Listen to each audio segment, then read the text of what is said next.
Alright, well, hello everyone, and welcome to the Elite Aria Media Digest for stuff that I finished in February of 2023.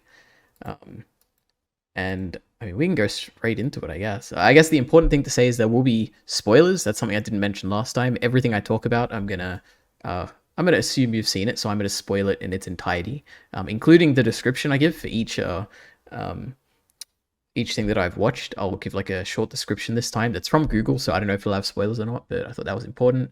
What else? I guess this one is also going to be very long, I think, because I watched Berserk and I have a lot of thoughts on Berserk, so I think there's going to be a lot of time spent on that, so skip around if you want.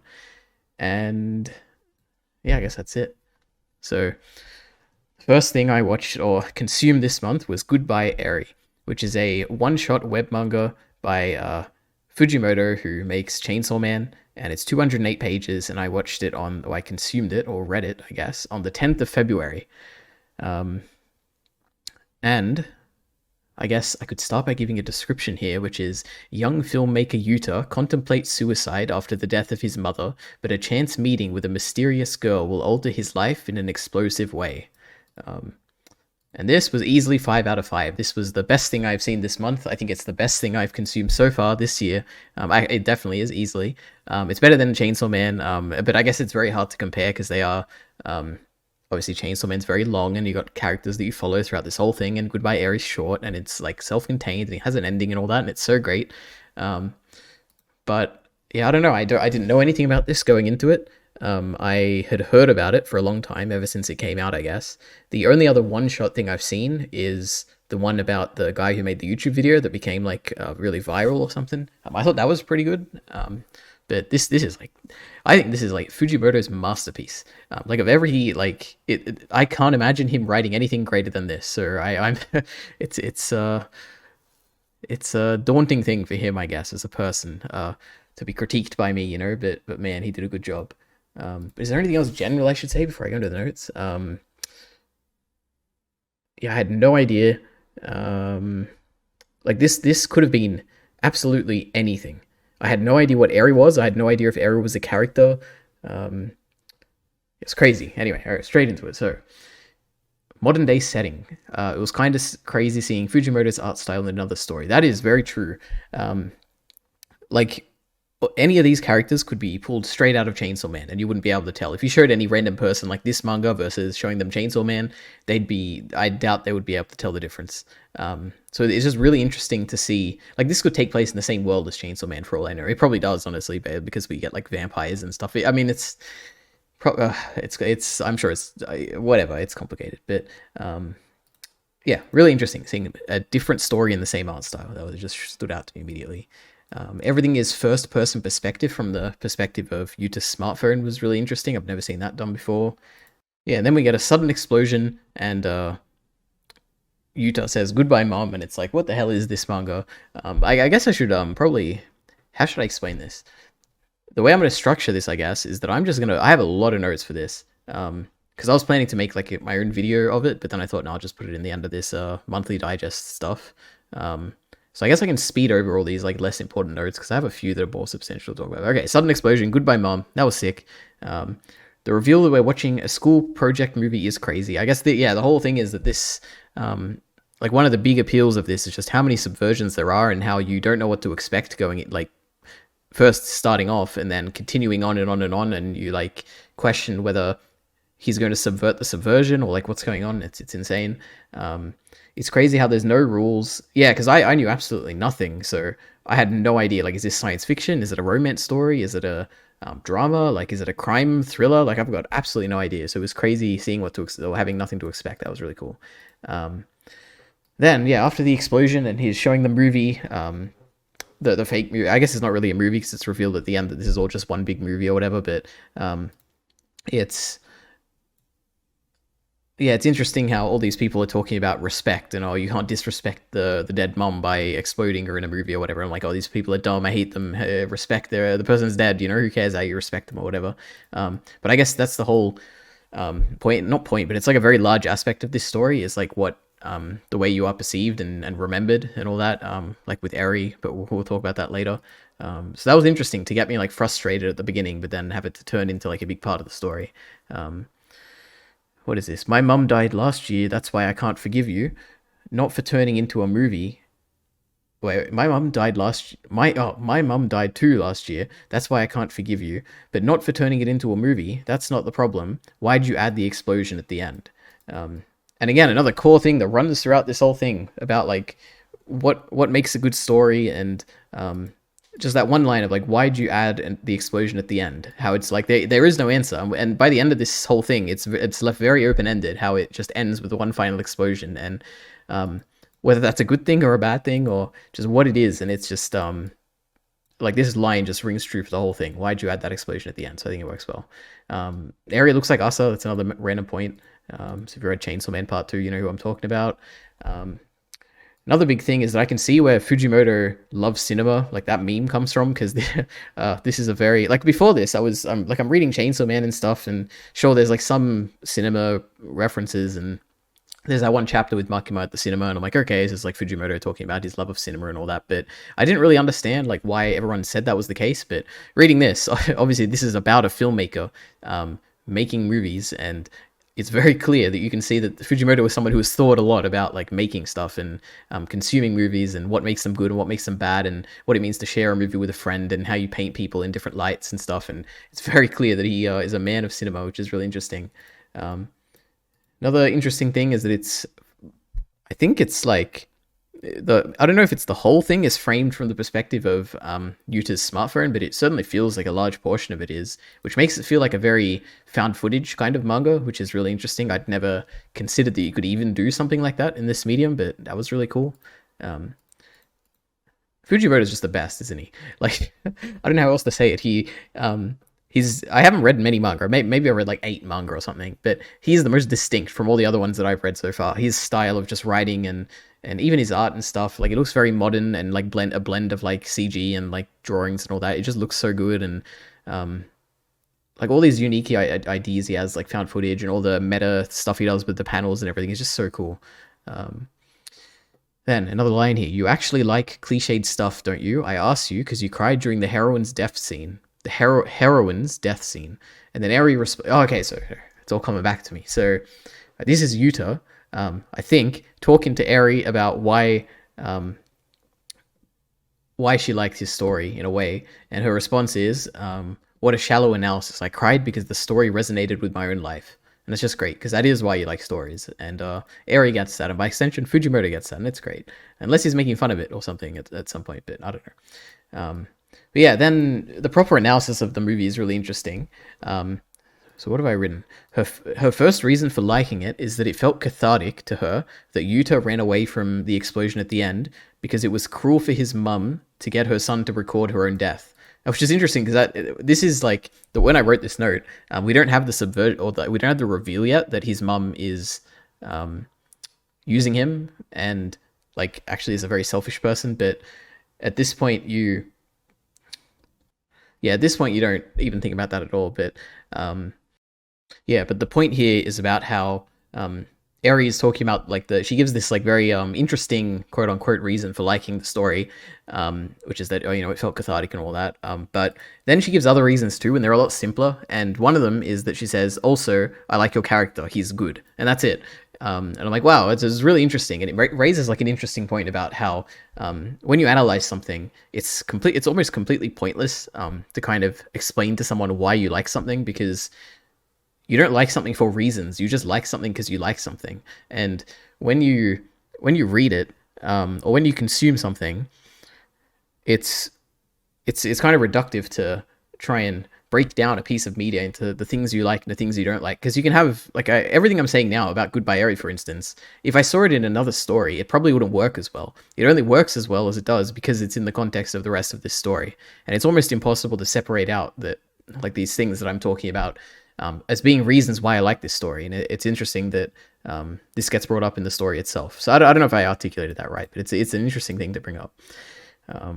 The other thing is that Me and Earl and the Dying Girl is a movie that kind of reminded me of something that happened in here, where, like in that movie, without no spoilers or anything, but the general premise of that movie is that there's a dying girl, and you're gonna, and the characters like make a movie basically encapsulating their last moments, or not their last moments, but like their time together, with the intention of showing her before she dies or whatever. So it's interesting. I wonder if, I don't know when that came out. I'm pretty sure it would have come out before this. So I wonder if that was like a inspiration. I mean, it's also a very common idea, or very like, it's not the most unique of ideas. So I'm sure he could have come up with it on its own, but it gave me those vibes.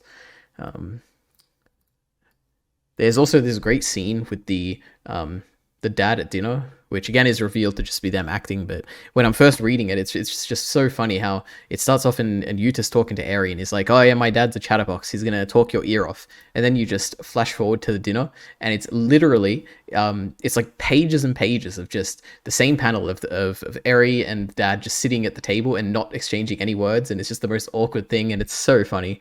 But of course it's an act as always. And we get another subversion where it's like, you expect the initial subversion to be the fact that the dad isn't a chatterbox, or at least has an issue with Eri, because that's what gets pointed out in the scene. But then we get the proper subversion of the subversion, which is that it's just all an act, and it's just so this story you don't know what to expect, and I think that it's just so unique. I don't know what else to say. I've said it like a million times, but the subversion stuff is so cool. Then I wrote, how does Fujimoto tie into all this, which is interesting because I don't know if he even thinks about that stuff at all when he's writing this, but obviously he himself is a creator of something, and so in this story he would probably be Yuta, like creating this work in his own, in essentially creating a movie that he can't cut, or he can't find a perfect cut of it. He keeps cutting it and cutting it and cutting it, but at the end he's like, he feels maybe he feels satisfied because of that explosion at the end or something. But I don't know. I just wonder if Fujimoto even thinks of that stuff when he's writing this, and if he is commenting on his own struggles of creating Chainsaw Man or something. I don't know. It's just somewhat interesting. I don't have an answer, but it's interesting. Then create. This is another line from it. I'm just quoting. I don't know what there's nothing tying all these points together. You know, I'm just going through everything that I thought of when I was reading this. Creation is all about getting into the audience's problems to make them laugh and cry, right? And I said, that's a very good point. So like, that's something I just never thought of before. Like, it's obvious in retrospect, but the point, like the movies that I really like are the ones that connect with me, right? And the way it's phrased here, which is like, creation is about getting into the audience's problems to make them laugh and cry. So it's like the aim of an author to make something good isn't to just share their story, but to probe like the general, like to probe something within the audience themselves so that they connect with it in a way. I never thought of it like that before, and it really rings true, which is really cool. Like Chainsaw Man, so relatable, you know? All the problems that happen in there, it just feels like it connects to me on a personal level. And here Fujimoto is kind of like articulating that here. And it's really interesting. I also, more so than maybe any other work, like any other piece of media, it really feels like I can feel Fujimoto in this. Even I don't know a single thing about Fujimoto. I don't know what it looks like. I think he's young, I'm pretty sure. But like this, it just feels like the author is a big part of this story, which is why I brought up that point about before of like, what does Fujimoto think about this when he's writing this? Does he think of himself in this at all? Like, I don't know. But he's very interesting. Like, I'd like to look more into like his life and all that and what's going on and how he started making manga and all that. It's just interesting. Then we get an amazing panel of Eri at the beach. I can't show it on screen here, but it's just so great. Like that whole scene with the beach and Eri, kind of like being happy, and it's all obviously it's just an act, and it's revealed later, but in the moment it kind of feels like you're living a nostalgic romantic memory of like the good times back in your youth when you were living your life or whatever. It's great, good stuff, cool art. There's just this, all the art in this is amazing. What else is there? Oh yeah, another meta thing, which is, it took me a while to pick up on, but maybe around halfway through I think I picked it up, which is that the speech bubbles for Yuta always come from the white outline, which is so cool because he's the one holding the camera and like filming everything, so you can't see him and you can't tell when he's talking. So it's just a genius idea to like kind of eat the panel from outside of the panel to show that he's talking. It's so cool. More of that meta panel stuff that Fujimoto does so well.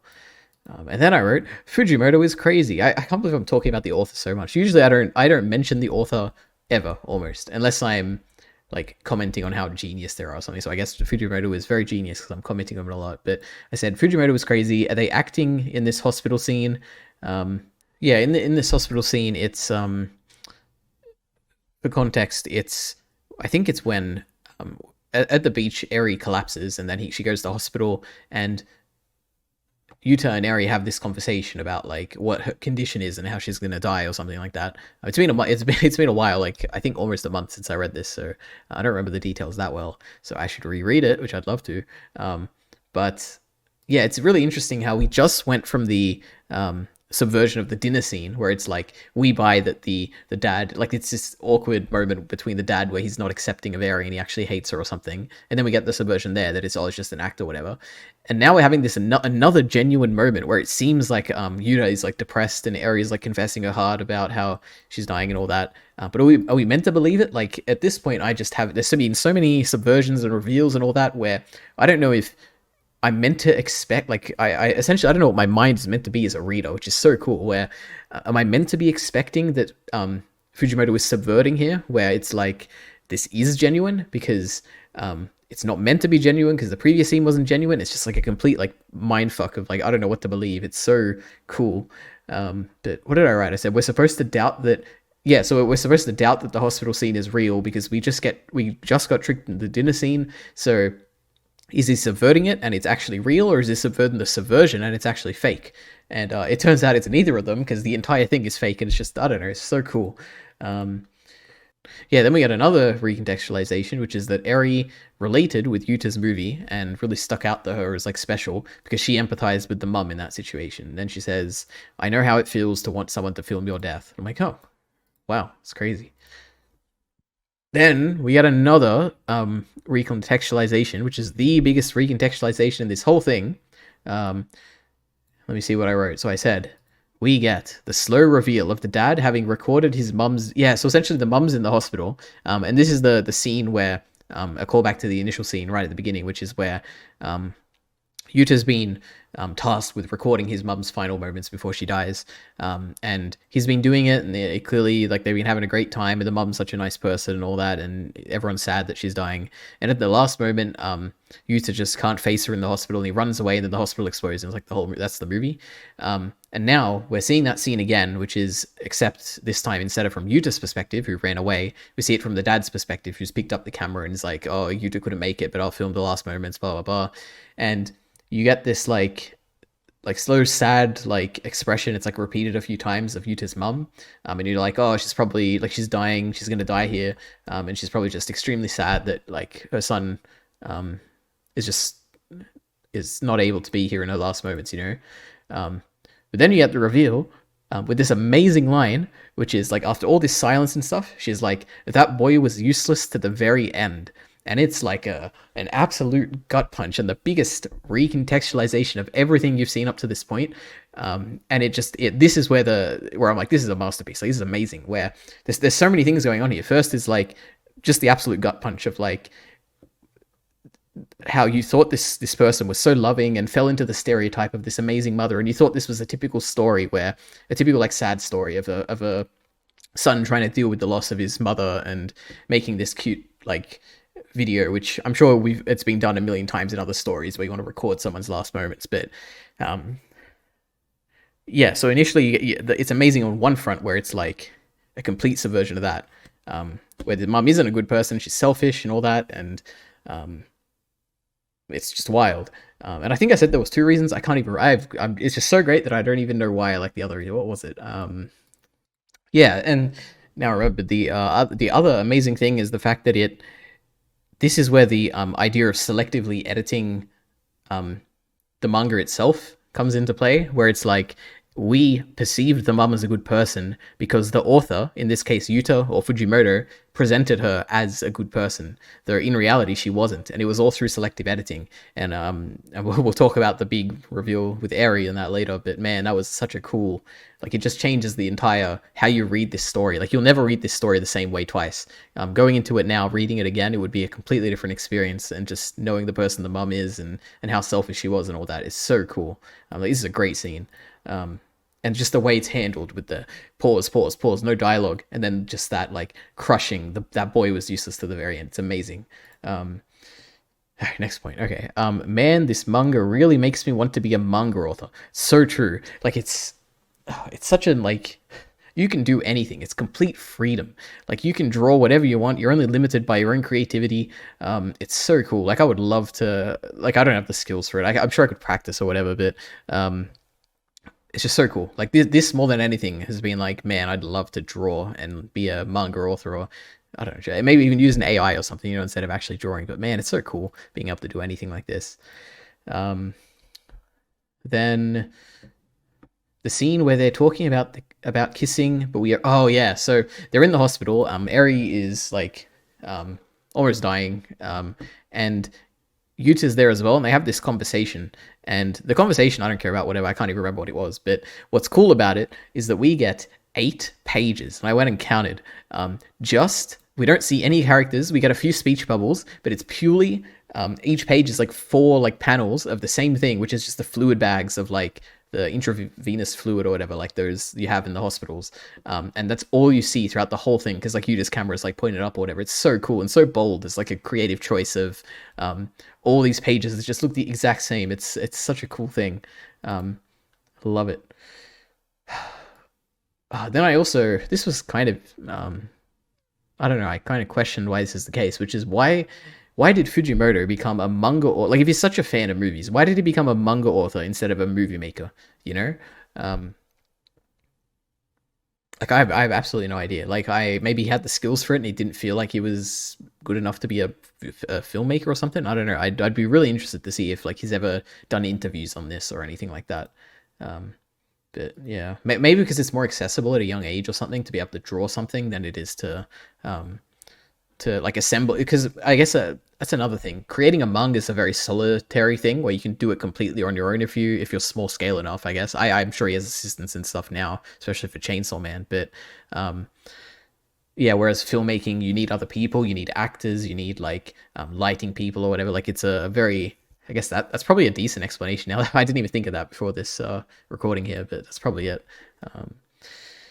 Then we get another recontextualization in the countless lists of recontextualizations and subversions here, which is that the entire thing is another movie, and maybe essentially this is the scene where it's revealed that when Eri is dying in the hospital, everyone is watching that as a movie, and it's like, wow, it's just an entire thing is another movie, which is something I considered, but I didn't think it would actually happen. Or perhaps the entire manga that we're reading so far is just one movie, and the audience in the movie, the audience watching the movie is just part of the movie itself. It's so cool. So many recontextualizations. Like Chainsaw Man's got the relatability that I always like hammer on and on and on about. This time it's the recontextualization, and just how cool the story is.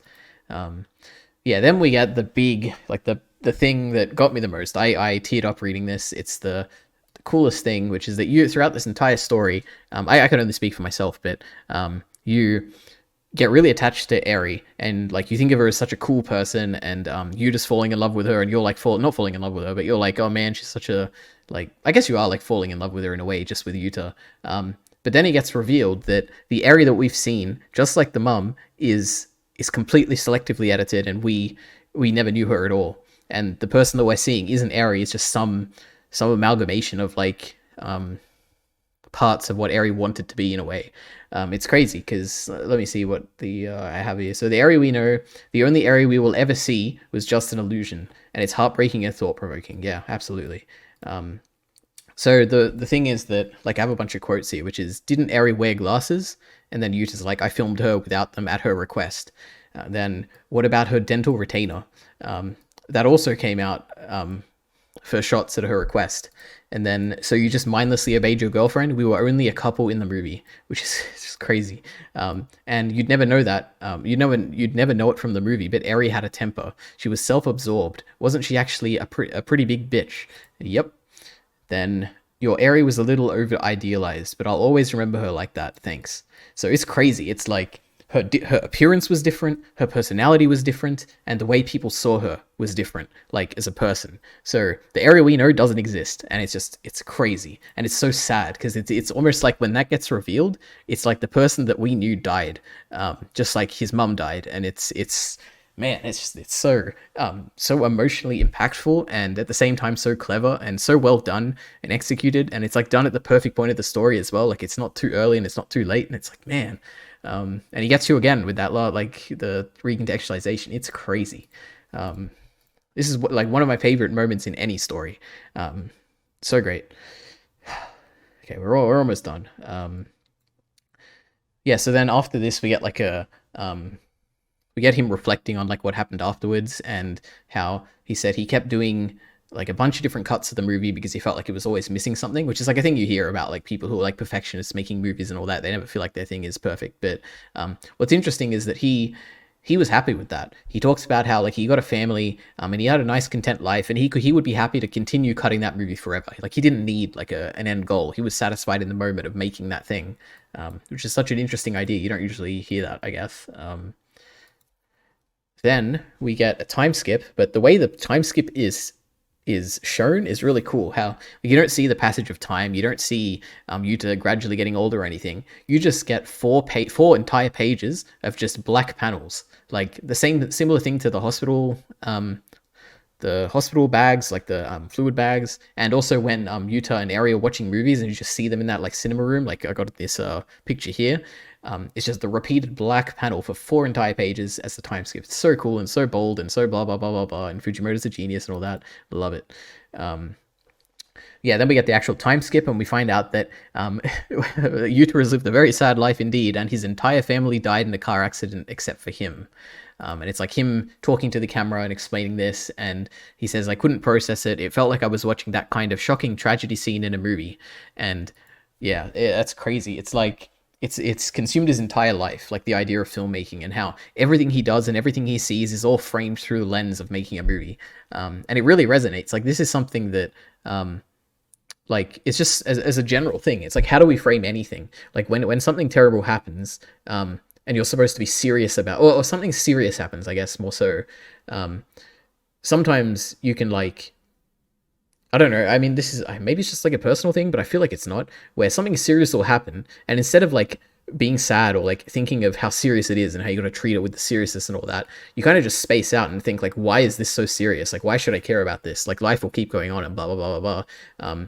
And it's like you see yourself from like a third person, you know, like Yuta, where he sees that moment, that shocking tragedy, as like a scene in a movie. Whereas in this case, what I'm talking about is more like you're seeing yourself from like a third person, like logical perspective or something. It's such an interesting, like, I don't know, weird psychological thing. So I don't know. It's cool. I've never seen that in a story. It's a cool idea. And I guess it's also like a somewhat subtle commentary on like everything being content in a social media age. And like the prominent example I think of is like in a lot of podcasts, and especially like the Blind Wave podcast, they talk about it, where they like, there's two things. One, they like hope for like crazy and even bad things to happen in their life so that they can talk about it on the podcast, or they see that as like a positive light, where it's like, oh, if something bad happens, at least I can talk about it on the podcast, you know. And also the fact that it's like they don't talk to their friends about certain things because they want to save it for content, like they talk about it in a podcast or something. It's really interesting. And this all ties into like Yuta and seeing his family die and not thinking about it as like a death or a tragedy, but only thinking of it through the film making lens that has been its entire life. It's so cool. Another great aspect of this story. Then Eri comes back. She's a vampire apparently, and she talks to the audience where she brings up how the sad ending with his family dying and all that is lame, and introducing the supernaturally young Eri is a dash of fantasy that makes the story special. And I just thought it was so cool to point out how it was lame that his family died, because when you read it, it kind of it's on one hand it's tragic, but at the same time you're like, oh, this is a bit cliche. His entire family died. What a terrible life. And Eri's like, as the audience surrogate, or Fujimoto surrogate in this case, possibly commenting on how like it's just so cringe and like. Come on, it's lame. Why are you doing that? Let's introduce some fantasy into this. And it's like another cool subversion, I guess, of what you thought was initially not as well thought out as it was. Then Then we get like the lore of the actual vampires or whatever in this world, which is cool. How a human brain can hold 200 years of memories and then it bursts and dies. And then she revives 3 days later with all her memories gone. Which I don't have much to say. It's just interesting. What a cool idea. Not very realistic, but it's cool. Then, yeah, and this time she has the movie to kind of remember who she was, which is a very poor thing to do because obviously the movie is framed in a way which is to portray her as someone she wanted to be rather than who she was. So does she really have the movie? Is it a good thing or a bad thing that the movie exists? Like, do you want to be your genuine self or do you want to be who you want to be, you know? It's interesting. And then Yuta, instead of deciding to watch the movie and see Eri's life again, he decides to walk out.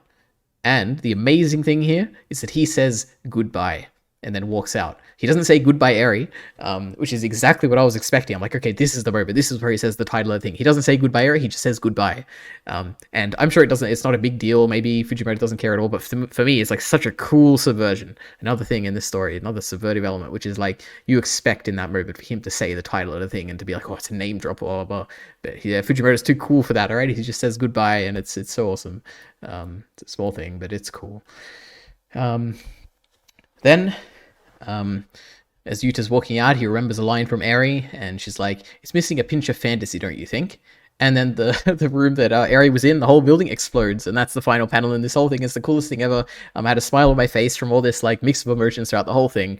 What a cool way to end it! Like taking out all of the like seriousness and framing it with this ridiculous ending. But maybe that ridiculous ending is the most serious way that it could have ended, I guess, the most genuine way it could have ended. Like it's not ending in some like philosophical talk about like the meaning of life and death and filmmaking and who you are and your identity and how you frame yourself and all that, but it just ends with an explosion. And it's like you're left to think on your own of like, what was that entire thing that I just read? I have no idea. I don't have a consistent message. There were so many cool things, and it's just in your head, it's an explosion. In the reality, it's an explosion. It's so cool. What a way to end it. What an amazing 5 out of 5. Best thing I've ever seen this year. It's going to be hard to top this throughout the year. And Fujimoto's got a big hill to climb to top this, but it's amazing. And this is something I would recommend to anyone. Just like it's a self-contained story. I guess anyone who reads manga or like comic books, because I don't think anyone would be open to reading something like this. But yeah, if you read comics, read this. I guess if you're listening at this point, I hope you've read it, because this is something where the first time reading it, not knowing anything is so much better than, like, I'm so glad I didn't know anything reading this, and I'll never read it the same way again, which is why I guess the first reading is so special. But yeah, that's Goodbye Eri, 5 out of 5. What an experience. Okay. I really hope I was recording that. All right. Next up, Superliminal. This is a game that is very short, 2.5 hours long, and I played it on the 20th of February. And I know initially I said that I was going to have a summary for all these things, but the only one I put a summary for is Goodbye Eri, and I'm just remembering that. So none of these things actually have a summary. So I guess Superliminal is a game where the perspective of like the way you're looking at things in the game impacts the actual size of things and stuff. It's essentially, it plays with your perspective throughout the entire game. Like for instance, if you're holding a square, like a cube or something, if you're looking at the ground, it'll be really small, because as like the percentage of your screen, the cube will be really small. But if you look away, this cube still to you looks really small, like it looks the same size, but compared to the size of the thing behind it, it's like massive. I don't know how to explain it. Look it up. Look up Superliminal. You'll get the point. It's just really cool. It plays with your perspective. But yeah, so I heard about it because I'd never heard of this ever. But I had a friend who played it, but I'd never talked to him about it. I didn't even know he'd played it or anything. But I heard about it on TikTok. I saw I was scrolling and I just saw someone playing this cool game where like the chess piece was small, but then he looked away and it was really big. And I'm like, oh my God, this is so crazy. And I looked it up and it was so short. And I'm like, oh, I love short games. I can put it on my digest, like I said last month. So I played it, and it was a 3 out of 5. And I was teetering on a 2 out of 5, all right? There were a lot of... this wasn't the most enjoyable game, but it picked up by the end, is I guess what I would say. Like that last, like, say, 30 minutes was really good. But yeah, my biggest critique of this game is the fact that because it's a very, like, trippy game and there are bugs and stuff which I ran into. There were two... Like, there was one area where I got stuck, and I fell into a black void and I like fell under the ground and I was like, I'm sure I can't get out of this. So I had to Google it and be like, oh, what happens if you fall in a black void? And everyone's like, oh, you just have to restart from the level or whatever. Like it's a glitch. It's like, man, that's annoying. And it's not annoying because you get stuck or whatever, have to do your progress again. It's annoying because it ruins the entire point of the game almost, where you get stuck. Like for most of this game, you're stuck in a room and you're trying to figure out how do you get out of it using your perspective, like thinking about this from different perspectives and all that. But if you know there's glitches, it's kind of like it's impossible to know if you're stuck in a level and you can't figure out the solution because there's a glitch and you've messed something up, or if because it's just a tough puzzle and you're stuck in a situation where you're like at what point do I look it up to make sure I haven't like glitched or something? Like I would prefer if there were no glitches and I could just try and like stay in a room for 10 hours if I had to figure it out, because I know in my mind there's absolutely no chance of a glitch.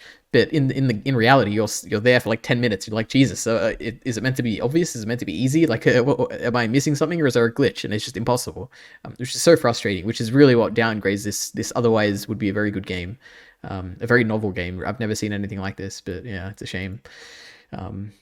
But what else is it? Yeah, the game progressively gets better and more interesting. Yeah, so initially it's a lot of like perspective stuff where the whole gimmick initially is where you got like your little chess piece or whatever, and when you're looking away it's bigger, and when you're looking closer it's smaller, blah blah blah. But later, and that kind of gets like tired over time, but like more or less interesting, I guess. But then they introduce new things like portals, where you have two portals, and when you go into one, and you will exit the other one, but you can change the size of those portals. So if you enter a really small portal and exit from a really big portal, then you'll like grow in size and you'll be like so much bigger in the room. Or if you do the opposite, you'll get smaller, and you can have portals that go into portals, which will like glitch out everything. And the portals are a really cool addition. Like I wish they were introduced a bit earlier into the game, I guess, but yeah, and I guess it doesn't stop there. Like the final part of the game is just crazy. Like that last stretch where I guess the premise of the game is like you're in a dream, but then you wake up in the dream, and the dream, and the dream, and the dream. It's like an inception of a million levels of dreams. But that last section where it's like you're just so deep into all these dreams, where it's like you don't know what reality you're in, and you're walking and you're in black voids and you're looking around and you don't know what's there, and you got white walls, and then you think that the white walls are like actual walls, but you can walk through them, and it's like it's crazy. And then you need to like put a portal in a portal to kind of like create this like thing and wake you up, and it's crazy. Like there's the last like 30 minutes is insane. It's like an absolute roller coaster and very trippy. So cool. Apparently, what have I written? There's a really cool puzzle in this, which I didn't think was even possible. Like technologically speaking, I guess, where you're in a hallway and there's a sign in front of you, like an exit sign or something. When you walk into the hall, you have the opportunity. You can't see your left and right. You have the opportunity to look left and right, obviously, because it's a first-person perspective game. You can move around, whatever. And if you look, no matter what direction you look, if you look left, there will be a dead end. If you look right, there will be a dead end. Whatever your first direction you look at will always be a dead end, which is so cool. And it takes you a while to figure that out, because you go through, you either choose left or right. First you look left, and it's dead end. So then you go right. And then you fall down again, and then you're in the same hallway again. It's like a looping hallway or whatever. And the only way you can progress is if you make the correct like left-right choices in a certain number of times in a row. But yeah, just I didn't know you could technically generate a world that quickly. Where like I tested it out so many times where I would run into the hall and like spam my mouse all the way to left so quickly so that I could see if there was like a glitch in it generating or anything. But I just couldn't do it. It's so cool, technologically speaking. But anyway. Then I just wrote my rant. I hate how there's no way to know if the current puzzle is difficult, or if you're just stuck because you accidentally did an unintended play or glitch. Yep, that's it. Yeah, and I just complained about how it happened to me a few times where I actually did glitch. Yeah, that was the game. I guess the other thing is that when you get to the end of the game, there's a developers commentary mode, which is nothing I've ever seen before. I'm sure it's a thing in games. I'm not much of a gamer. I don't play that many games, but what happens is that like you beat the storyline. There is also a storyline, but I don't care about it. It wasn't interesting at all. But yeah, you beat the game, then you can play the game again, but this time while you're playing, when certain events happen, the developers will like comment on it as like the part of the game audio. It's a really cool idea. I'd never think of doing that as a developer, so I thought that was really neat. But yeah, that was Superliminal. It's bordering on a 2 out of 5, but it really picked up, so I gave it a 3. So that's that. Oh boy. All right, this is going to be a long one. Okay. Next up, we have Berserk 1997, which is an anime that has 25 episodes, and I watched it from the 17th to the 26th of February. And I watched it in dubbed as well. Maybe I should specify like dub and sub in these like slideshows as well, but yeah. And I have a lot of thoughts about this. So I guess my history with Berserk is that I read it pretty much like a month or two before Mura died. So I don't know when that was, but that's like my one reference for timeline. So if you're interested when I read it, that was it. But yeah, I read the manga. I read through it very quickly, like very quickly. I think it took like 2 months or something to read through it.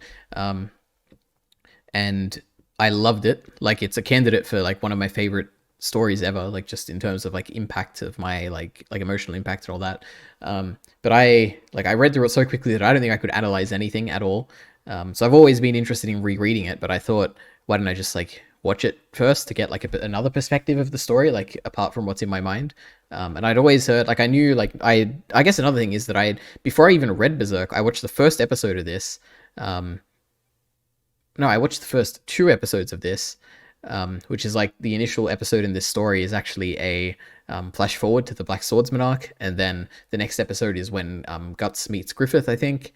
Essentially, I'd seen up to when he meets Griffith, and when I read the manga, I was in a very unique position where I knew who Griffith was, and so when I met him in the I don't know what the arc is, Black Swordsman, I would assume still, where he meets the Count and all that, and he meets Griffith as Femto, and he yells at Griffith, and I'm like, oh, that's Griffith, oh my god.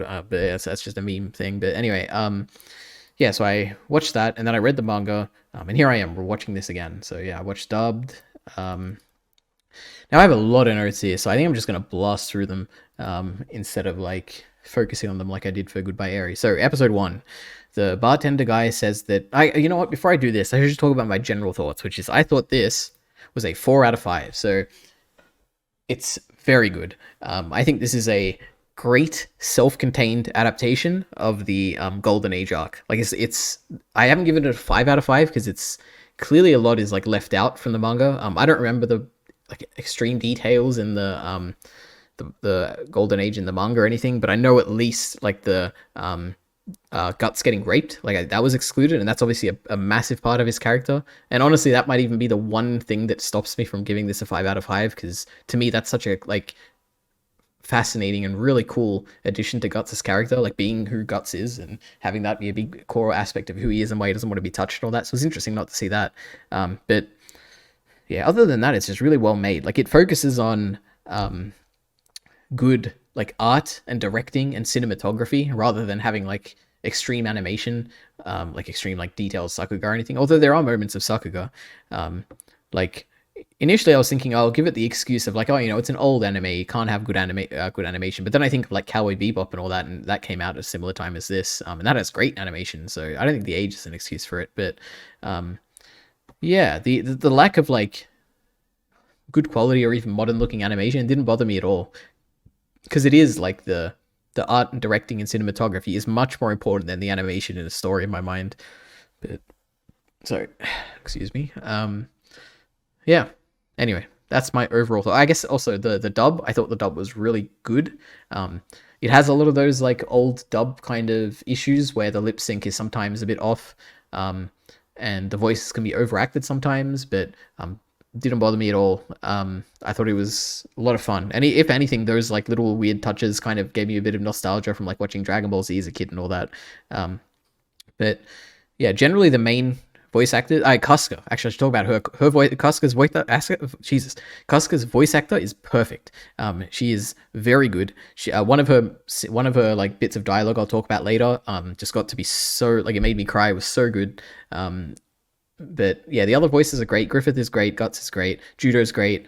Corcus is great. Pippin doesn't say much, but he's great. Yeah, I think all of the like main speaking people are really great.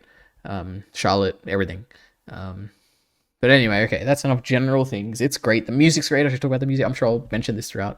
But now more specific, and let's go through this quickly, because otherwise this could easily, I think, be like a 3 or 4 hour talk just about these points if I actually went to detail them. Okay, so Episode 1. The bartender guy says that ever since Griffith became king, he can't handle it anymore.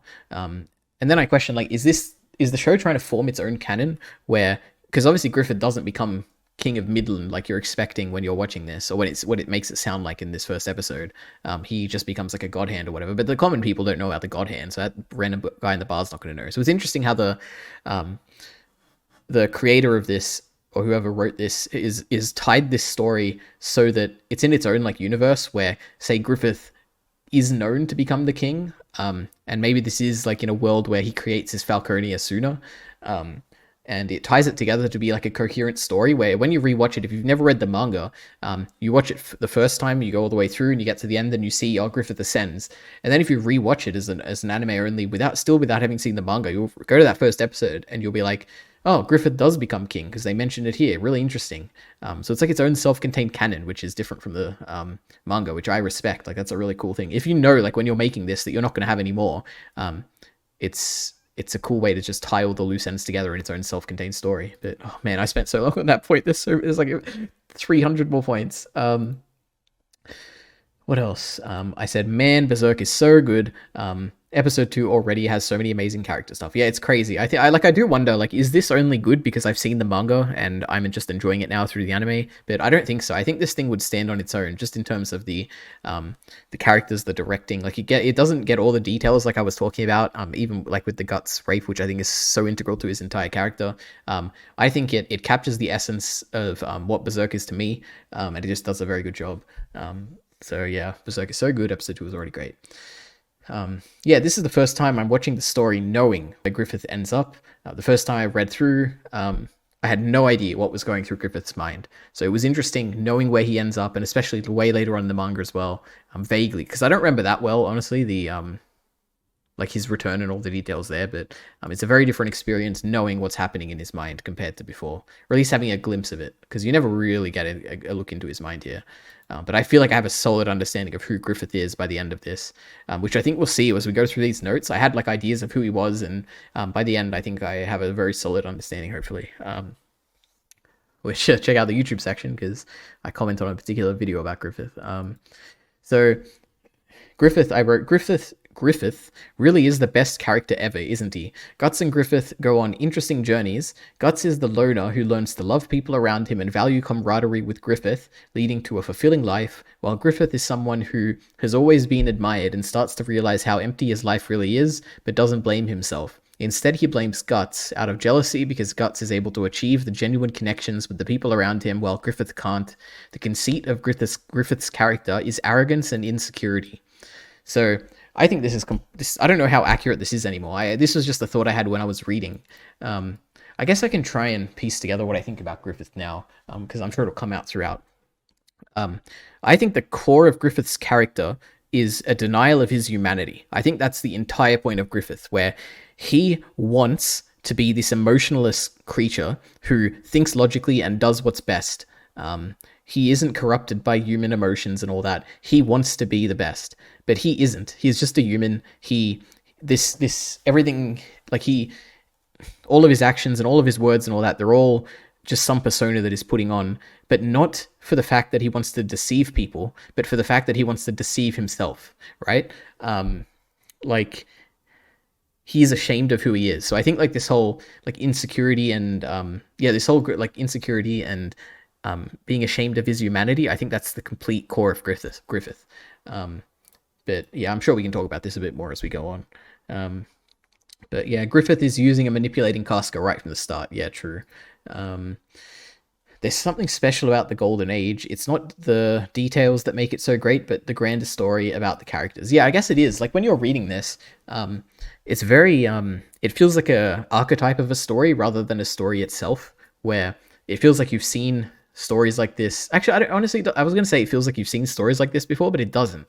It feels like you've seen this, the meta story of this story before, like something which is taking itself seriously, where the characters don't, like they're not, like they're caricatures, but at the same time they're not. And it like feels like you've seen, like it's a very generic story, but it isn't at the same time, the more you read into it. So it's just really interesting. The Golden Age is uniquely like that. Like it does, I guess Golden Age is a good title for it because it feels like you're watching the Golden Age of the universe or something. It's unique, the Golden Age. Um, but yeah. The Guts theme, so Guts' theme, is so perfect for watching the show as a manga reader. Yeah, because essentially, without reading this point verbatim, Guts' theme is perfect because when you're a manga reader, you know that there's so many important moments or turning points in this story where if something else had happened at this point, then all this tragedy could be avoided and everyone would live happy lives and all that. And Guts' theme plays a lot of times, like at those moments where something else could have happened at this important junction, and it really gets, at least it get I can know this, everything I say generally is all just about me, but yeah, it really gets to you where it's like the angelic music, and then like the thing is that I don't know anything about music and how to describe it, but if you know Guts' theme, it like starts off like dun dun dun whatever, like just music, and then you get the Miller, you know, like that, and then you get like that one. Everyone, this is so ridiculous, but eventually after a bunch of that repetitions, you finally get like the chorus coming in or whatever, and if you've listened to it, you know what I'm talking about. But when that chorus comes in and it's at the right moment, it's like the perfect tearjerker for like, oh, if only Guts hadn't done this, or if Griffith hadn't done this, or Casca hadn't done this, and it's just so perfect. What a track. Like, I know it's like not a meme, but like I know everyone says it's like the best track, and everyone like circle jerks how great it is, but it's great. All right, it's the best track in this. It's one of the best like tracks in anything. So great. Anyway, and I also commented, there's this like notion, Kyle Entertainment, he made a video about this, about depressing nostalgia, and in a sense I kind of get like that vibe from Guts' theme, where you're watching as a reader and you're seeing like the highlights of Guts' life, and like when everyone was around him and all that, and it kind of feels like me as a reader, I'm watching like I'm getting this depressing nostalgia of a time that never was, or that never was for me but was for Guts, and it's I don't know, it's just interesting. It's like you're watching when everyone was happy at their happiest. All right. Is Guts fighting so he can prove no one can hurt him like Donovan hurt him? He has to win because he has to never be able to be put in the same situation again. If that's the case, admitting the Donovan stuff is an absolute shame. Yeah, I guess that's the point, where it's like is that why Guts is so strong physically? Because he never wants anything like his rape to happen again. I guess it makes sense, but I'd have to read the manga to really get that. But it is a shame that stuff was cut, because it is such. I'm saying, I've said it a million times, but it's so important to his character, at least to my Guts in my mind. They keep focusing on Griffith's eyes, and it's very similar to Thor's eyes in Vinland Saga, which is interesting. And I don't think this is any thematic whatever. I doubt that. I mean, maybe Yukimura based Thor's eyes on Griffiths, but it's just interesting how they look very similar, and especially even just eyes in this in general. Like when you get a close up of Guts' eyes, and his eyebrows and all that, it like if I showed a Vinland Saga fan, they'd probably think it's Thor's directly, because they look so similar, like their skin color and hair color and all that, and the shape of their eyes and all that. They look very similar, but I don't know, no big point there. Just interesting observation.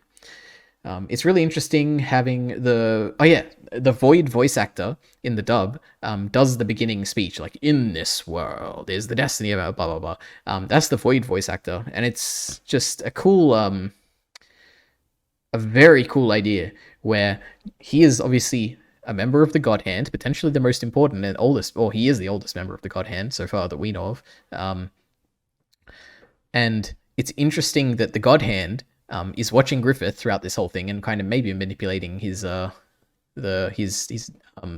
I guess, to get him to the point.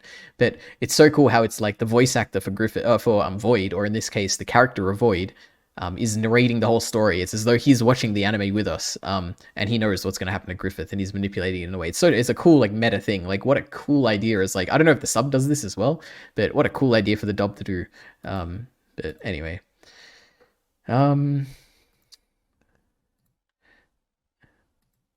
the eye catches are amazing. There's a lot of, when I say eye catch, I mean it's like they take a freeze frame and they like do a lot of detailed line art and everything, and it's really cool. So that does that throughout, and it's so cool.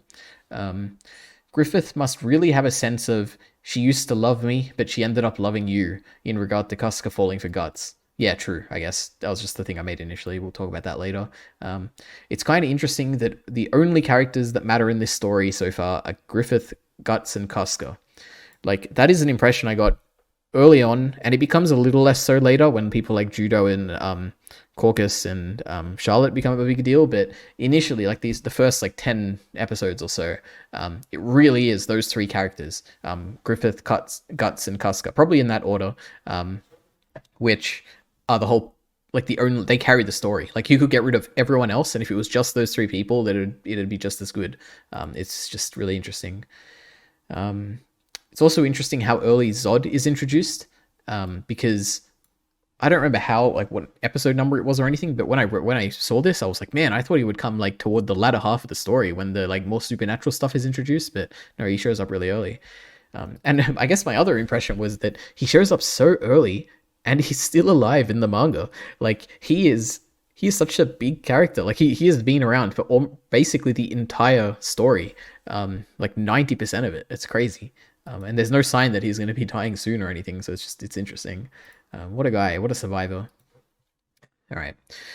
Now we have to talk about the opening. So I love the opening as like its own thing, but in the context of the show, it's really goofy. Like the visuals are good and they fit Berserk, and it would be good with anything else, but the song just like doesn't fit the tone of Berserk at all, which is strange, because clearly whoever directed this, I don't know who they are, but I should look them up after this. They have a very strong creative vision, like for a directing vision and all that, for what Berserk is and how it's so consistently portrayed throughout this entire anime, right? But the one element that just doesn't fit that tone at all is the opening. So I feel like there's how did the person who directed this approve that opening, I guess? I don't know, maybe there's some like analysis out there talking about how the opening is actually the greatest thing ever and it really fits the tone and message of the anime or something, but to me it's such a jarring, like I love the song on its own, but in the context of this anime it just doesn't fit tonally at all. And I'm sure there's a story behind this, like I don't know, like did someone force, like did the studio force this song onto the director or something, or was he too busy, was this like a really rushed production and he had to go with the only option or something? Like I don't know, it's crazy. Oh boy, all right. Now we have a big note, which I think I don't agree with anymore. And I was thinking of making a scripted video about this like midway through, but I probably won't, because it's a bit inaccurate now. But I'm just going to read this verbatim. It's really interesting that Griffith's fate was always set in stone, not because of some supernatural force, but because of his very nature. He believes himself to be the best and most worthy. If you were to ask him who he looks up to, or to name someone he believes to be smarter or more capable than him, he would have no one to cite. Combine this with an ambition to shape the world into his correct vision for it, he is going to do things that will receive pushback from those he sees as lesser. He may be able to outmaneuver those who will try to smite him. He may be able to do it twice, 10 times, 100 times, but all it takes is one failure and it will all come crumbling down. And yet, he would never deviate from this course due to the nature of his being, so he was always fated to end up in ruin. However, keep in mind that he does get reckless because Guts leaves him. But I don't agree with this at all. I thought it was interesting initially when I didn't really have a good understanding of who Griffith is, but I don't think this fits him at all because his goal and arrogance and all that is just a persona. Like, he does think of himself as better than everyone else, but he isn't. Like, and he knows he isn't, is the other thing, because he is putting on an act to try and hide his true self from himself. So I don't know if I agree with this anymore, but I thought it was decently well written, and it could make a fun devil's advocate kind of like scripted video or something. And also it's a bit of a moot point because like I think every story is like this, where it's like all it takes is one mistake, and eventually, because it's a story, the character will mess up or whatever. But so I don't know, it's not that relevant. But I thought it was cool. I think the Golden Age arc is unique in that so long as I said this, so as long as you have Guts, Casca, and Griffith, the story is fine. Like I guess the other thing is that the setting doesn't matter at all. Like this takes place in a medieval setting or whatever. I feel like you could do modern day adaptations of this, or any type of adaptation, a musical. Like you could do any adaptations of this as long as you keep those three characters, Guts, Griffith, and Casca. Yeah, so it'd be really interesting to see a modern day adaptation of Berserk. Like screw all these like movie remakes and modern like CGI anime or whatever. Just make like a modern adaptation of it or something. Like that's what I want, a really cool adaptation. Like we already got this. This is a perfect, in my mind, this is a perfect adaptation of the Golden Age. I mean near perfect, you know what I mean, without Guts and all that bit. Like Guts is rape. But yeah, just go different with it. Make the next thing like I was thinking about with Macbeth, which is like you make a kitchen, like he's a chef in a kitchen or something, trying to get a Michelin star. Like make it something wacky like that. That'd be so cool. Anyway, We got so many more notes to go through, so let's speed this up. Guts sees Julius, which they call Urius in the anime, which is interesting, harshly training his kid. And that probably reminds him of training with Gambino, which was cool. So this makes it way worse. Oh, Adonis, that was the kid's name. So this makes it way worse for Guts when he kills Adonis, because he kind of feels like he could relate with Adonis in a way, because he was suffering like Gambino made him suffer, but now he has like a moment of like, what have I become? It honestly becomes a big deal, which I didn't remember at all from the manga, and I'm sure it's in the manga, I just don't remember it, which is that he starts seeing himself as becoming the monster and becoming Zod, and that's pretty consistently like goes throughout the rest of the Golden Age, which was interesting, but I didn't remember that at all. Well, my microphone just made a noise. I hope that didn't cut out or anything. That'd be scary. All right. I love the one less than a. Oh, yeah. So when Guts is about to like Guts enters the room, he's about to kill Julius. And they're both like Guts is running at him, and Julius is about to grab his sword, and you get this like split-second shot of Julius's face. He hasn't grabbed his sword yet, but Guts is approaching him, and you see this split-second shot of his face, and he knows how hopeless of a situation it is, and how he's about to die. It's such a cool like character insert shot, which didn't need to be there. You could have just had Guts kill him or whatever, but he has that one little moment of like, I'm gonna die. Like there's nothing I can do. Guts is coming for me. I haven't reached for my sword yet. It's like a hopeless like insert cool thing. Anime, cool directing wise, very cool stuff like that. Adonis's death is really affecting. The anime does it really well with just how fast Guts does it. The lighting, the crying, the music, it's all just really well done. And it's like Guts just didn't like he wasn't thinking in that moment. It's so like so tragic. And narratively, it's also a massive turning point for Guts, obviously. From here on, he tries to like this is the first terrible thing he's done, and now he has to kind of like figure out who he is going forward. But yeah, it's really interesting. But yeah, that scene was the most affecting so far that I'd seen. But man, there's so many other ones as well. Jesus Christ, I have a giant point here, and I don't even remember what this is, so I'm just going to read it. So, Griffith and Casca flashback scene after he had sex with the nobleman for money. Oh, okay, so this is when we get the first like reveal into who Griffith really is. So I don't know if I'd piece that all together here, but we'll see. So Griffith talks about how he did what he did to speed up and reduce the risk of the attainment of his dream. He claims he isn't doing it for the sake of those who die, because the people that die signed up for the battles and were aware of the risks and were willing to die. He's doing it because it's the logical thing to do.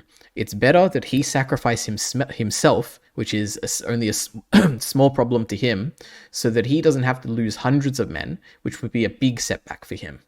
So he says, I don't regret, I don't feel guilty, but I'd rather sacrifice myself than watch any more innocent children die in the name of my dream. So then I wrote, so what's really going on is that everything Griffith has said is him lying to himself. He is Griffith. He is Griffith. He is the best and brightest, the most worthy and driven. He will achieve whatever he puts his mind to. Yet buried deep down are feelings of guilt and shame at the people who he has killed for his selfish goals. But he's logical. The feelings are fleeting, and he will bury them forever. So immediately he he has that outburst, and then immediately he gets over it completely, and buries it deep down inside at the end of this scene. So it's like almost like he has bipolar or something. It's like he has this brief moment of like revealing who he is, and then he like buries it immediately. He can't let that come out.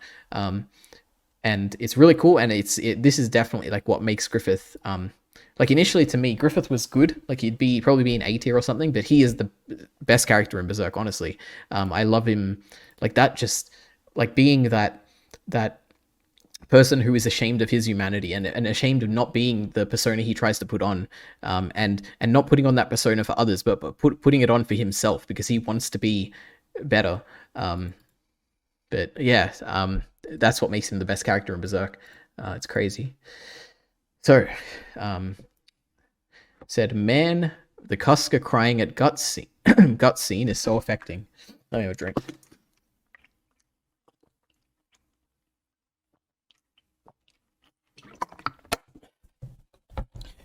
So I said, man, the Casca... Then I said, man, the Casca crying at Guts scene is so affecting. And at this point, I don't actually remember what that was. She gives a whole speech about her history with Griffith and what he feels and what he feels and everything. But right at the end, she drops the bombshell on Guts that she has always resented Guts because she is jealous of him. Casca wanted to be the one to steer Griffith away from his dream, to make him be content with the present and value her over his dream, but Guts was the one to do it.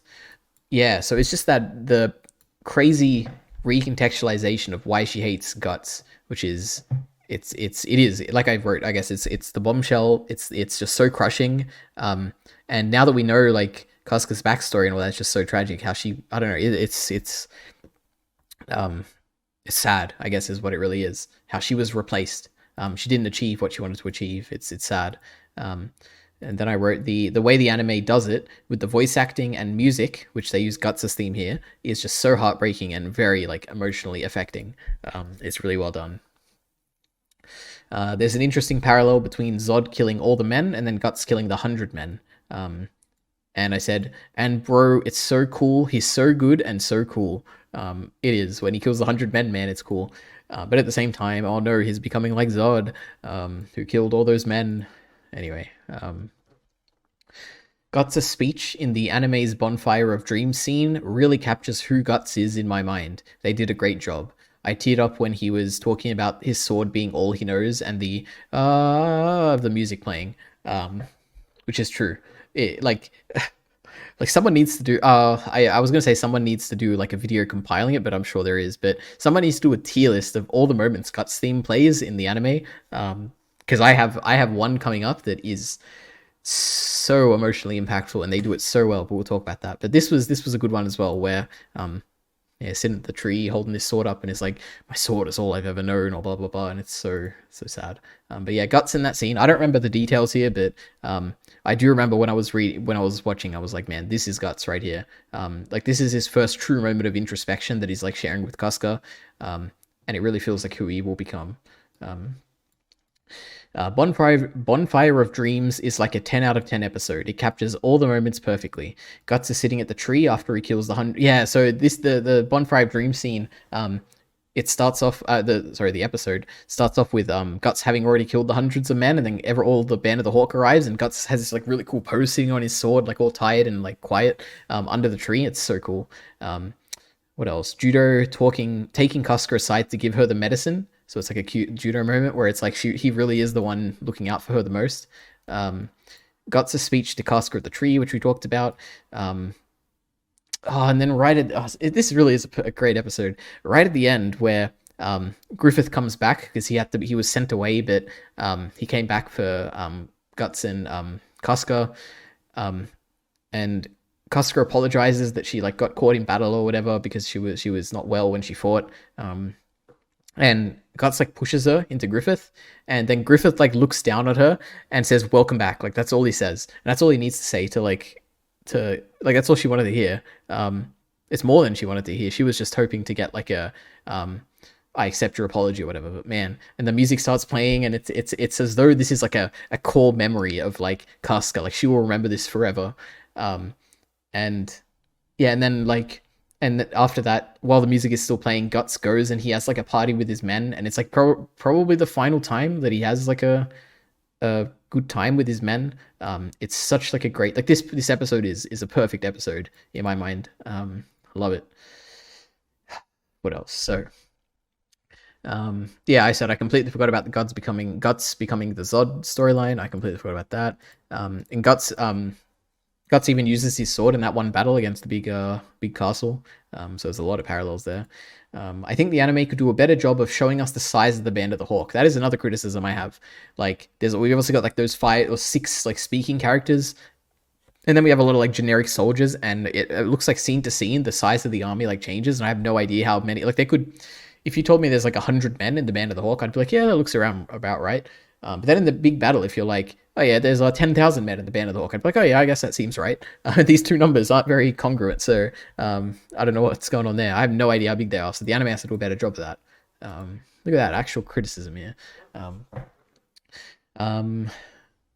It's another weird question, but I wonder if this was dubbed before or after Sean Schemmel did Goku in Dragon Ball Z, because he voices like a lot of characters in this, and it's just I wonder how far into his career he was when he was doing this, because I know in '97 that would have been around the time Dragon Ball Z was dubbed, I imagine, because I think that's at least that's when it came out in Australia, I think, or maybe it was later, maybe that's when it came out in America, I don't know. Um, Griffith looking to Guts through the window. Oh yeah, they have that scene when they're in that like banquet hall, and Griffith like looks out at Guts, who's not in the room but outside the room, and I think that aspect of Guts being outside the room is just what makes that scene so perfect. Where it's like there's that barrier, and he's like ashamed to come in, but I mean in reality he has his own goal if he can't come in because Griffith's going to be poisoned and all that. But yeah, it is like this the two characters, like the one in the spotlight and the one in the shadows, and they look at each other and smile, and it's like, wow, it's a very genuine smile. It's probably the only genuine smile we see from Griffith throughout the entire thing. It's perfect. These fancy parties are weird, and I still stand by this. It's really weird. We get this like one bird's eye shot, because when I say fancy party, it's like all the nobles and all that, and all the whatever the generals. It's a fancy party where they're all standing, drinking drinks and talking, basically. And you get a bird's eye view. It's so weird because it's just like it's just funny seeing all these people standing, in an empty room. Like there's no furniture or anything; they're just standing there. And I mean, all parties are like that when you become an adult or whatever. But it's just weird and funny. And then I wrote, "What is Ricketts' backstory? He's so young and innocent." So I wonder, maybe did we get it at the end? No, I don't think we did. Like we got Judo's. Maybe we got Ricketts, but I don't remember. I wonder if it's just a mistranslation thing or if the show is actually setting up its own canon. Yeah, I was talking about the ever since Griffith became king thing in episode 1. I wonder, it could just be a translation thing, but I like it. It's really cool, so I hope it isn't a translation thing. After all the assassinations, poisoner, queen, kidnappers, etc., Guts and Griffith have a cute one-on-one conversation that I really like. They feel like good friends. So yeah, this is after Griffith has killed all those people and Guts has like tidied up all the loose ends, and they just talk. Yeah, it's like a very human conversation. They're not talking about broader goals or anything. Then as the scene is ending, the two of them are walking away from the camera, and Guts says something like, "You didn't notice that Casca was wearing a dress?" And then Griffith's like, "Oh, was she?" And then Guts is like, "Yeah, she's kind of attractive." And it's really cute and like kind of like bro talk shit, like when you're at the end of a night partying or whatever, you just have these like weird conversations. Like it's cute, and they really are good friends, like Guts and Griffith. If only Griffith realized that sooner. If only Guts realized that sooner. Anyway. Judo and Caucus see. So when Casca realizes that Guts is going to leave, Judo and Caucus are like walking down the hall, and Casca like runs down them, runs down the hall as well and runs past them. And Caucus has this great line where he's explained, like Judo's like, "Whoa, what's happening with her?" And Caucus he obviously knows what's happening, and it's like, she's running to the bathroom because women can't just go anywhere like us. So I'm like, man, that's so great. Good old Caucus. So then, I love the conversation Judo has with Guts in the bar before he leaves. So yeah, Judo's a very understanding person, and he doesn't like question Guts or anything. Like he understands why Guts is gonna leave. And I said he also tells Guts about how Casca will never get with Griffith. Yeah, he's essentially, my observation here is that he's very understanding, very observant, and very reliable. So I like Judo a lot. It's really interesting that we get Griffith's internal monologue as he's preparing to fight Guts. Yeah, it really feels like that was the first time, either the first time actually that we ever get any insight into what he's thinking, or the first like significant, like where what he's saying is important here, which was interesting. And he says he doesn't, like I said, that he doesn't understand why Guts is leaving. He says, "Is your wish to be free of me so strong? No, I will not allow it." So he's clearly misunderstanding what's going on in this situation, which was cool. Then they fight, and then Guts wins, and Griffith is emotionally crushed, which is crazy. And then I know the answer now. I wrote, did they cut out Charlotte's dad assault stuff? Because I don't remember if he rapes her, but I know he tries to, that's for sure.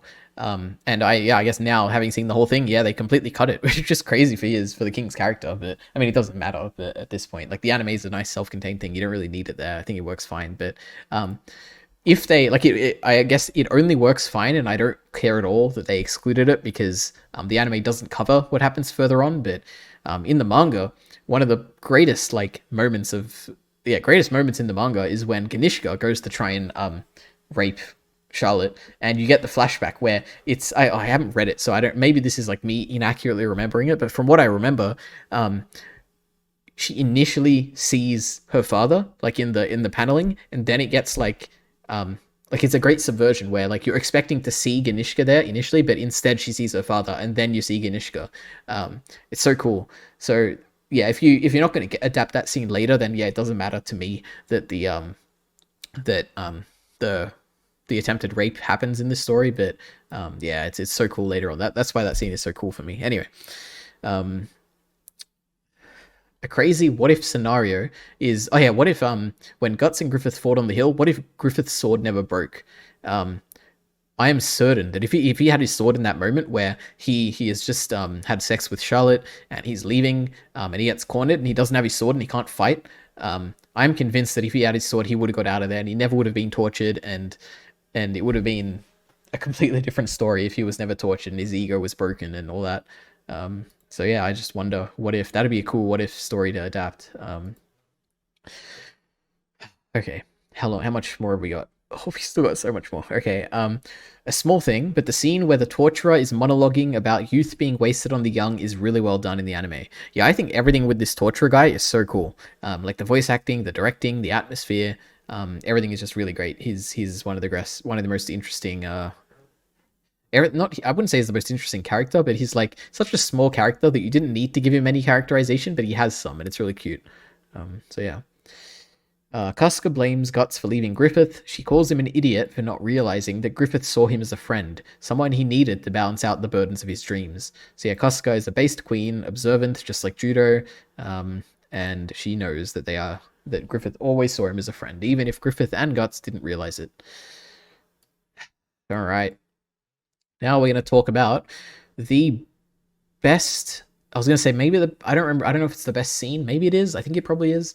But the best use of the Guts theme, that's for sure, which is the Casca and Guts sex eye catch, which is like they have sex and then you get the eye catch, which is the like detailed art of them like holding like hands like this. And it's the Guts' theme like kicks in at that moment, and man, is it great. Like I cried watching that. So let me see if I can. What I wrote is my explanation here for like why I cried and all that. So I said this is definitely the best use of Guts' theme. Just thinking about how she finally. Oh yeah. Yeah. She talks about how like I'm changing. Oh, we'll get to this. So just thinking about how she finally feels like she can be happy with someone, but me knowing the terrible things that are about to happen to the rest of her life. Like it's so sad. And the voice acting for Casca is perfect. She says, "I'm changing." And the way she says it, she's like, "But I'm changing." And the music kicks in. It's so perfect. She's like, "I'm changing. There may be a place for me in this man's soul, not because of what I may receive, but for something of worth I may have for him." And it's, oh God, I don't know what this, it's just so perfect. Like, I'm gonna rewatch that a million times. Like the emotional impact, like I said, it's so sad to think back on the little girl about to be raped, like in her flashback, saved by Griffith, and waiting so long to be seen by Griffith, only to realize there's someone who also needs her, but then for that to all be taken away. Like she finds a way for herself to be wanted, and to feel loved, but it's just all going to be taken away so soon. It's so sad, and it's also, I guess, so sad that we'll never get this story finished. Like, obviously we're going to get an ending, and apparently that's what the ending that Mira wanted, but it's just sad that we're never going to see the ending of Berserk, because this stuff is just so impactful. I'd like to see where it goes, but man, I'm changing. There may be a place for me in this man's soul, not because of what I may receive, but something of worth I may have for him. I'm not doing it justice, but man, go look it up. If you watch the sub or something, look up that scene in the dub. I'm sure you'll cringe or whatever. Dubs, everyone hates dubs, but Man, is that a great scene. Whoever voice actors for Casca, man, it's great. Good job. So anyway. I love the tease of the Count. Oh yeah, we get the Count. Wait. Oh, not the Count. The I don't know what he is. The lizard thing. It's really cool to see it because it's at the end of the sex episode and it's like it's in the distance and it's like, oh, what the hell is that? And it looks so scary. So cool stuff. All right, let's keep going fast. All right, interesting scene of Griffith seeing the God Hand and hearing Void while imprisoned. Yeah, all the Griffith scenes are so cool when he's imprisoned. Like you get this like one shot of his eye in the distance and he gets smaller and smaller. Man, so cool. But yeah, him seeing the God Hand there, he really had no choice with the Baelit. They were already seeing him at that point, so it's like his fate is set in stone. All of the Griffith, yeah, all of the what I just said. Griffith, the prison scenes are great. He gives a cool speech about how an amalgamation of love. He has an amalgamation of love and hate emotions toward Guts, and it's what kept him sane. Once Guts was under his control, but now he is under Guts's control. His body should have looked. Oh yeah, so yeah, torture scenes all great, but I think his body should have looked a little more gruesome in the anime. Like my recollection of what I read in the manga, I remember it really shocked me, and he looked really bad. But here he doesn't look as bad.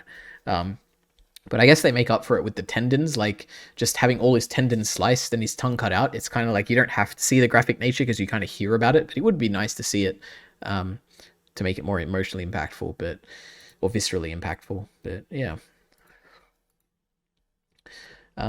Griffith, oh yeah, so as soon as they have their scene together, Griffith immediately goes to choke Guts.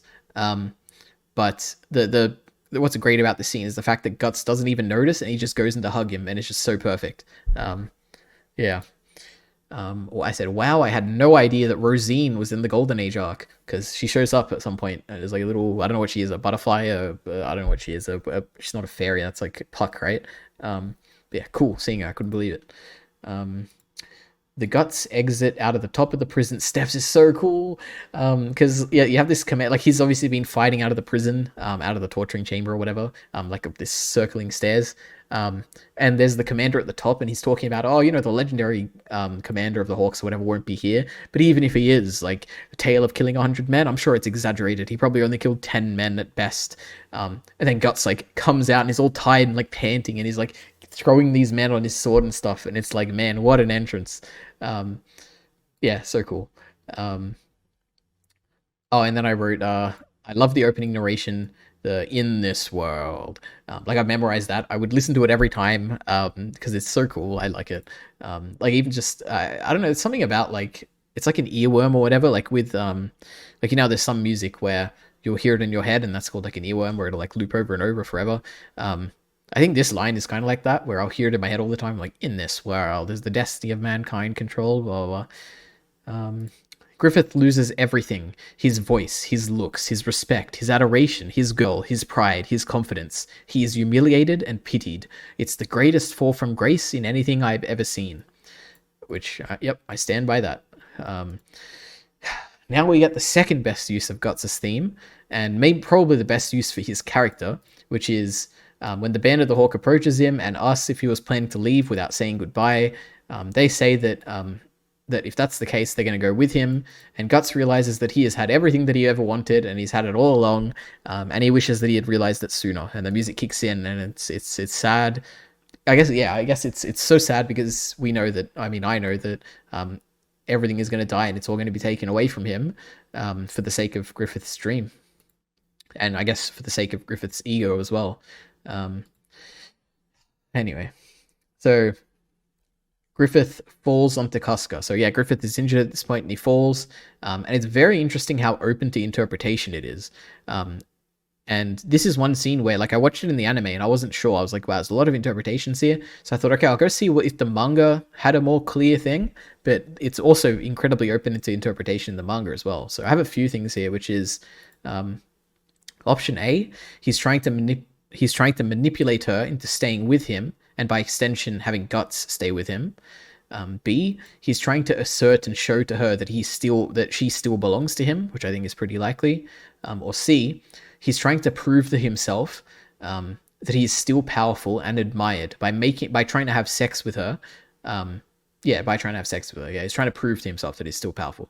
But in all of these options, like A, B, and C, it's pathetic and sad, and probably makes him feel worse than if he hadn't even tried it. So, yeah, poor Griffith here. Yeah, that's another thing. Yeah, Griffith is like, I never realized just how tragic he is. Because he does get what he wants in the end, but it comes at such a great cost. No, it sounds so generic. It's not really that. It's like when the first time I read this, when I got to the eclipse, I hated Griffith, right? And I understood like Guts, like I felt Guts' rage to kill him. But now watching this again, when I got to that scene and Griffith like rapes Casca and everything and kills the Band of the Hawk and everything, I don't feel rage or anything. I just feel sad at like how this is what his life, like this promising life, like what it led to because of his denial of who he really was, you know?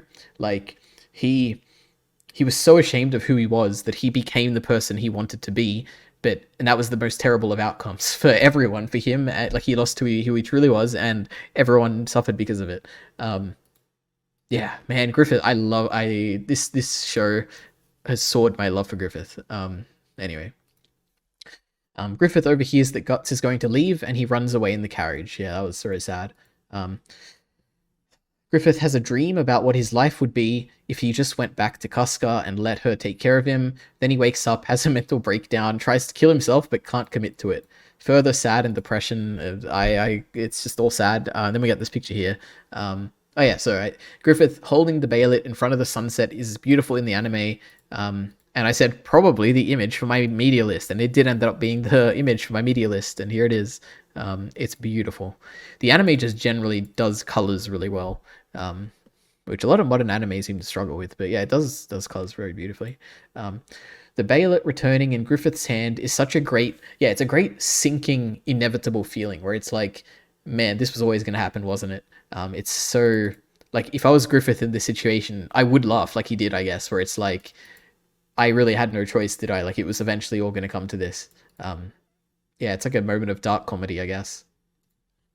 All right, we're getting to the end here. So, the panic in Griffith's voice when he hears Guts approaching. So this is before he's like summoned the God Hand and caused the eclipse or anything. It's like he hears Guts, and Guts is like, Griffith!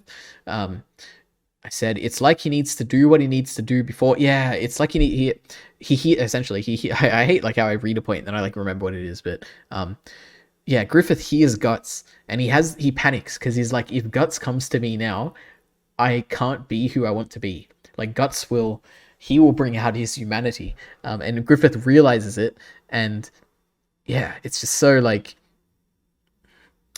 it's such a shame. It like ties in before of what I was saying. Like if only Griffith was true to who he was, you know, but he wasn't.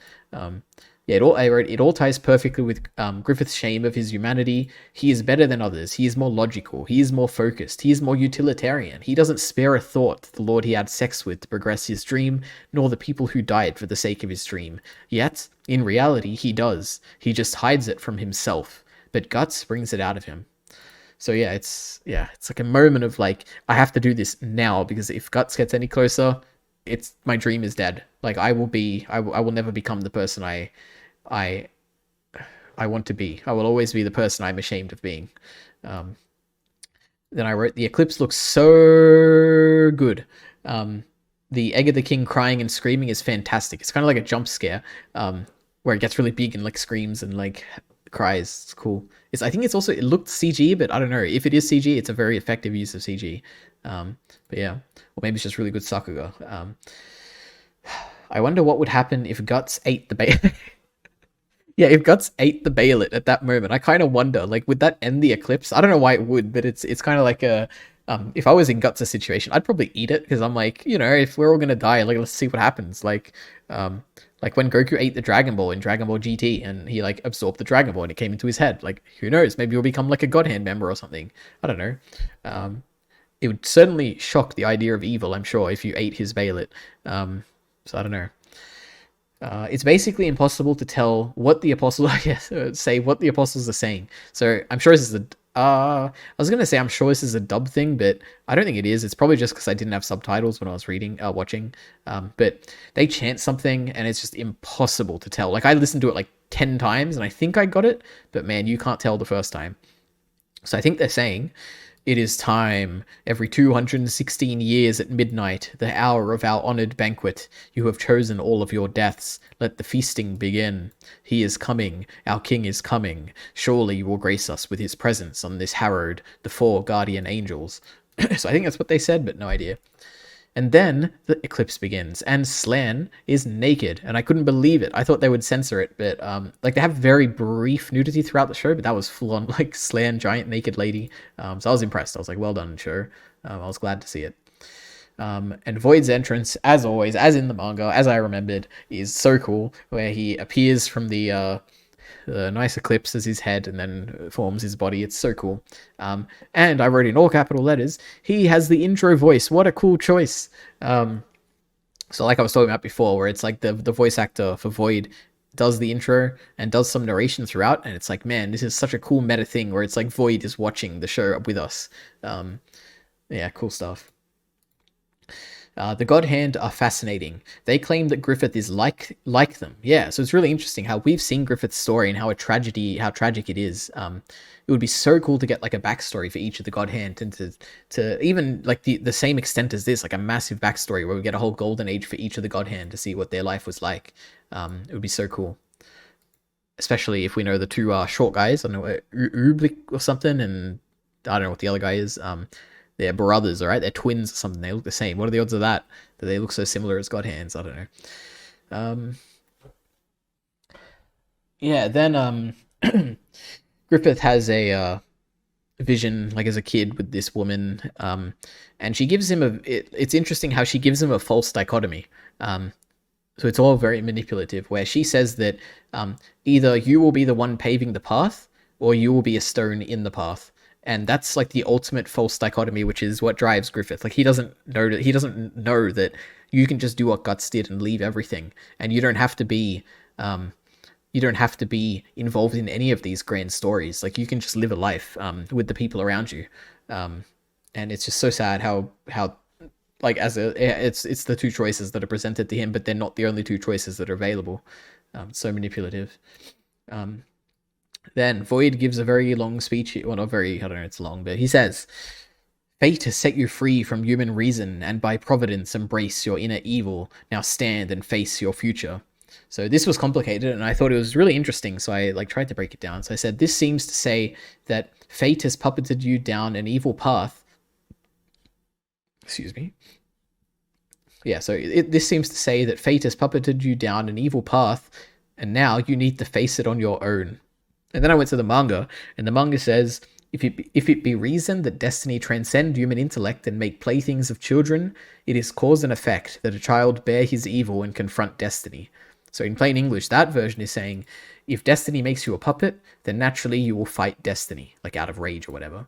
So that's version 2. So if destiny makes you a puppet, then naturally you'll want to fight destiny. And the other one is that fate has puppeted you down an evil path, so now you need to face destiny on your own. So it's kind of similar, but it's interesting how abstract it is of a thing to think about. So cool. I never realized, so the faces and the floor and the sky and the whole eclipse is just faces. I never realized that those are the faces of the people that Griffith has stepped over for his dream, like all the dead people and stuff. Because later on, obviously, we see the God Hand ceremony for Skull Knight, or not Skull Knight, whoever Skull Knight's friend was or whatever. Like he's got his Griffith equivalent, and it looks nothing like Griffith's eclipse. So, like I was wondering why their faces. But it would make perfect sense if those were the faces of the dead people that Griffith has caused due to the that would be his cobblestone path, like visualized here in reality. So I thought that was really cool. I don't know if that's actually the case, but to me, in my interpretation, that is what it is. Jesus. I've only got a few more points and I'm losing my voice. So, every now and then, I'll remember a detail that wasn't included in the anime. For instance, the King Gazeric skulls in the bottom of the dungeon. So I remember that from the anime, where it's implied that was where his God Hand ceremony was, like his eclipse or something. So yeah, it was interesting how that wasn't even touched on at all, where it would be very easy to include it in the scene. Like you could have them look over and be like, huh, that's a bit weird, when they're like going to rescue Griffith, but they never did. Unless I'm misremembering the manga and it's not actually a thing, but I don't know. Oh, one more drink before the end.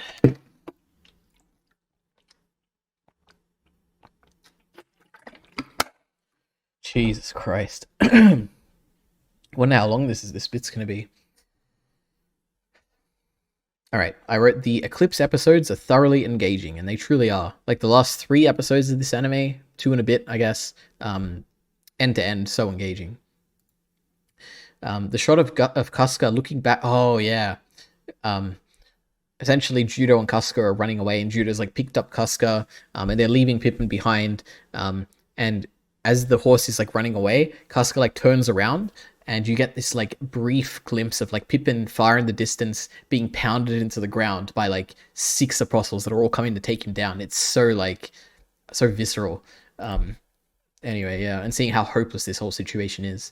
Then I wrote that Caucus is interesting. Like he doesn't really develop at all, which is a very unique thing for a show like this, where he has so many opportunities to finally like see the good in guts, or to like get off his high horse for a bit, you know, but he never does. He dies in the end, like kind of not learning anything, and thinking it's all a dream. It's interesting.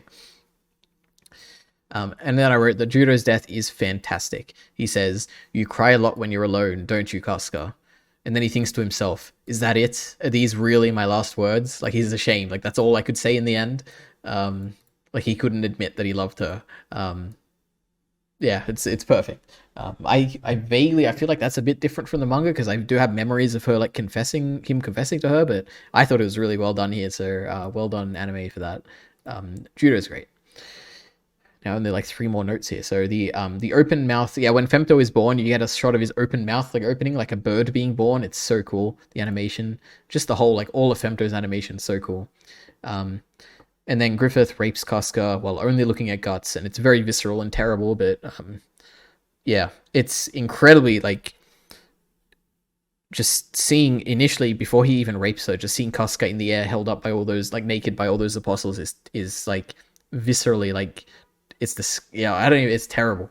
Yeah, and then Griffith using her to get to guts and just looking at him, and he doesn't care about Casca in that moment at all. It's not even Griffith, I guess it's Femto, which is like what he wants to be or whatever.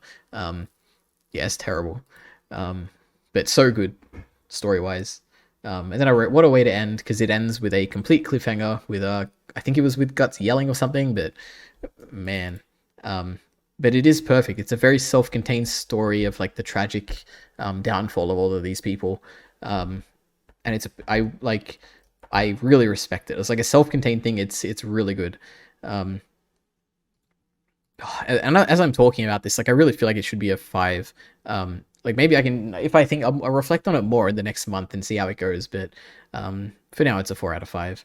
Oh, and I also wrote Forces is an absolute banger. So Guts' theme is obviously the best by far. It's the most emotionally impactful. But the Forces song, look it up if you don't remember it.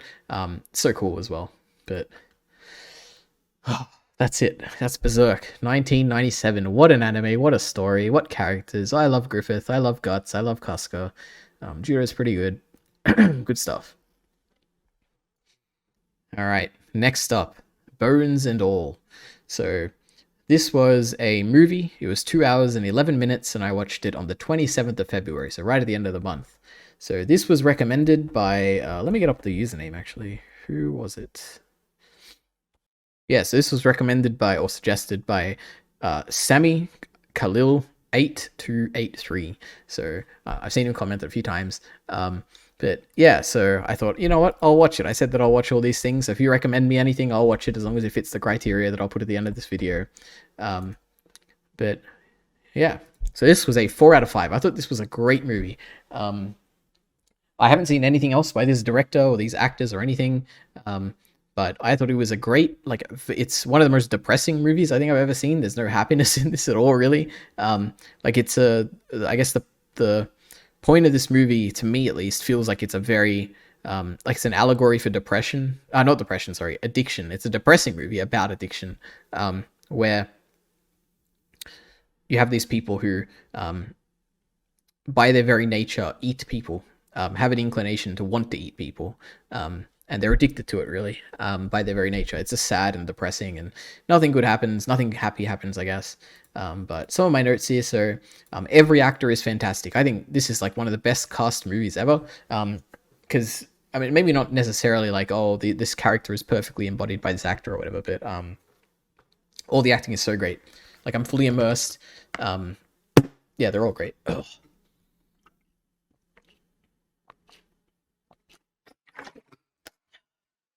Man, I haven't recorded a long video like this in a while. Next up, yeah, so I've got a bunch of miscellaneous notes. So, right at the beginning of the movie, and I guess throughout, but right at the beginning, they put up a giant like VA on the screen, and I'm assuming that's like a US state or something. Like, I couldn't track at all where the traveling was happening here, because I know nothing about US states. So it was just funny to see it, and I'm like, oh, am I meant to know where VA is? Like, a location's going to be an important part of this story, and they weren't really, but that was funny. Then I wrote in capital letters, "What the fuck? What a subversion! I thought they were lesbians." So this picture here, which I got for the good old slideshow here on my media list on Twitter, I thought they were setting, like, I knew nothing about this movie. I thought, I guess the only thing I knew is, like, I saw a poster and I thought it was two girls kissing each other or something. So I was like, okay, so when they got to this scene, she's like, they're under a desk, like they're really close to each other. She's like getting her hand. I'm like, oh, they're lesbians. They're gonna get together or something. And she like sucks the finger. I'm like, oh, okay, I guess I was right. She bites it off, and I'm like, Jesus, I was not expecting that at all. Which was crazy, and I had no idea. I'm like, what genre is this? I thought it was a romance thing or something. I don't know. So that was a crazy moment. That alone is probably like a like made this movie great already. But anyway, so that was great. Oh, there's a scene where she's like crying and like a giant booger comes out of her nose and like she like sucks it back in, and it's like I hate boogers. It's one of the grossest things I've seen visually. I wish I never saw it. Then she meets an old man. The old man is very creepy. That's all I wrote. But I guess we see him later on. He really is creepy. But yeah, anyway. A few times throughout this, we also get like a... like a guitar note they'll play like when they're traveling or something. And it really reminds me of The Last of Us, like the HBO show, where that tends to happen. Like, that's the kind of music you would play during a journey like that. Oh, excuse me. Drinking too much water. So that was interesting. I guess these are just my notes as I was going through. So I said, I really don't know how a movie like this ends. So yeah, at some point it was very clear that this is like about these addicted, like food eating, people eating people. But I just couldn't figure out how it's going to end. Like, I don't feel like there's a happy ending, but maybe there is. So it was just interesting. There's a very dreadful feeling where I'm like, man, like I don't know how this is going to end.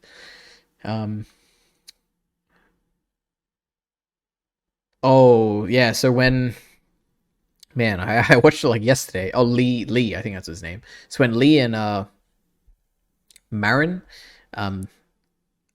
meet those two people, where one of them like has beer or whatever, and the other guy isn't an eater, and he's just the normal cop or whatever. I think the beer guy there, like the actual eater guy in that situation, was such a good actor. Like, I didn't, like, I should look it up. I don't know who he is, but I want to know who he is and watch like other things he's done, because he was so creepy and so cool, like so charismatic and like scary. So I thought that was good. This movie just does creepiness very well, because at any moment you don't know what's going to happen.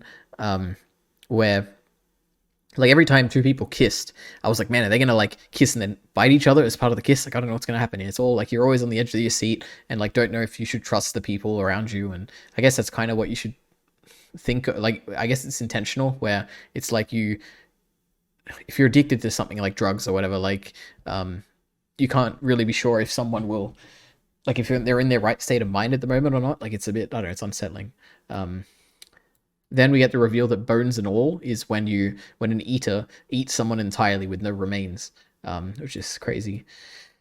We also meet the mother. Like, the whole journey is to find the mother, and we find out that from the grandmother that the mother locked herself in a hospital. And initially I was like, man, that's like really kind and empathetic and very selfless, you know?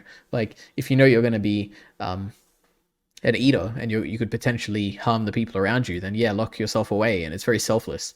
So I thought that was cool. Then we get the reveal that she's she cut her own arms off or something, or maybe ate them off, I don't know. Or maybe the dad cut it off or something, but she has no arm, she's in hospital, and she was hoping that one day Marin would come to see her so that she could kill her and put her out of her misery. It's terrible. And Jesus, what a scene, what a terrible scene. And then we also, I wrote that it's a terrible situation, because like one of the characters said, I don't remember, who was it? Was it Sully, maybe?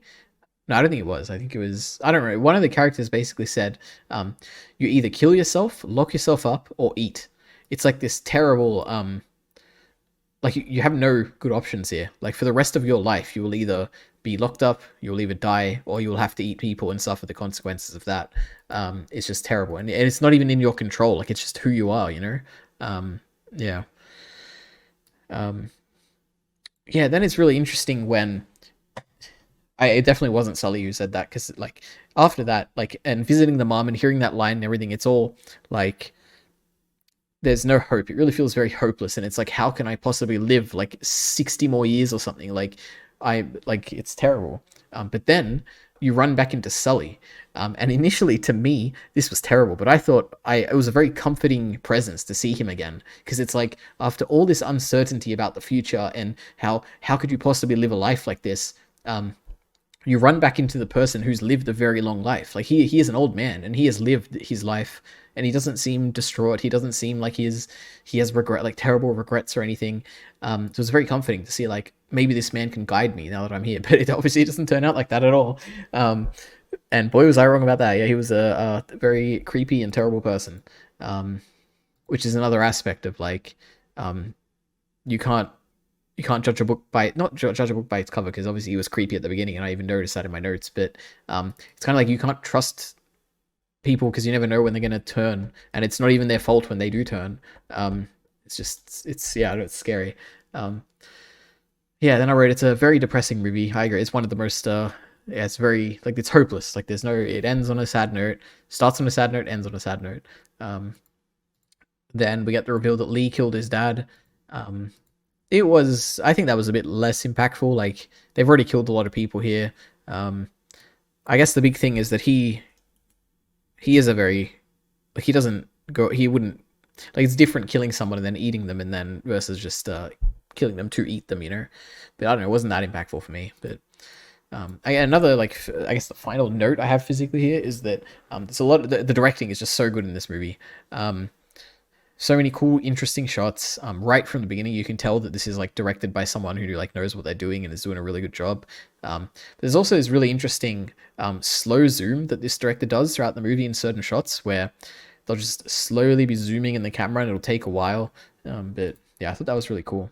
But yeah, I don't have too much to say. I don't have anything other than that. It was a really good movie, 4 out of 5. Yeah, I'm glad I watched it. It was great. So that's that. That's all the media I guess I consumed so far. But I thought,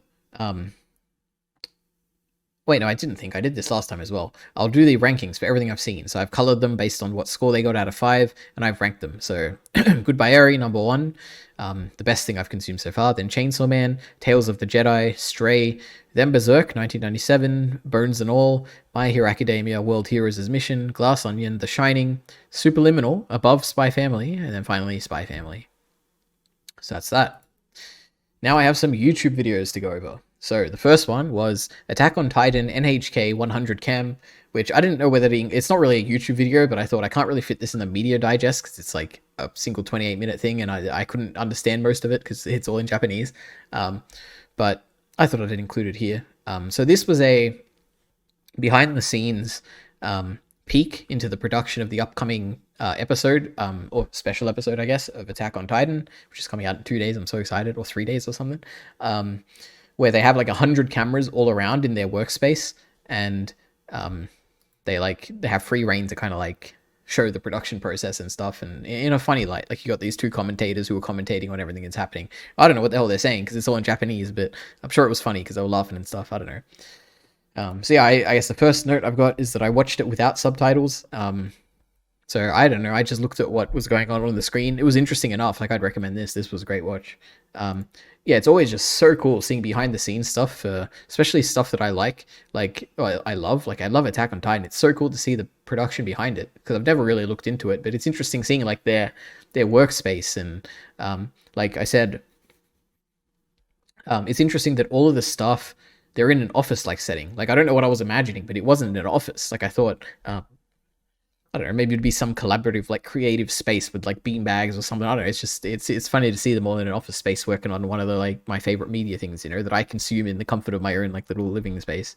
So it's interesting. It's also interesting to see how cramped their desks are. And it's really cool seeing Hayashi, who's the director for this season, or for season 4 entirely.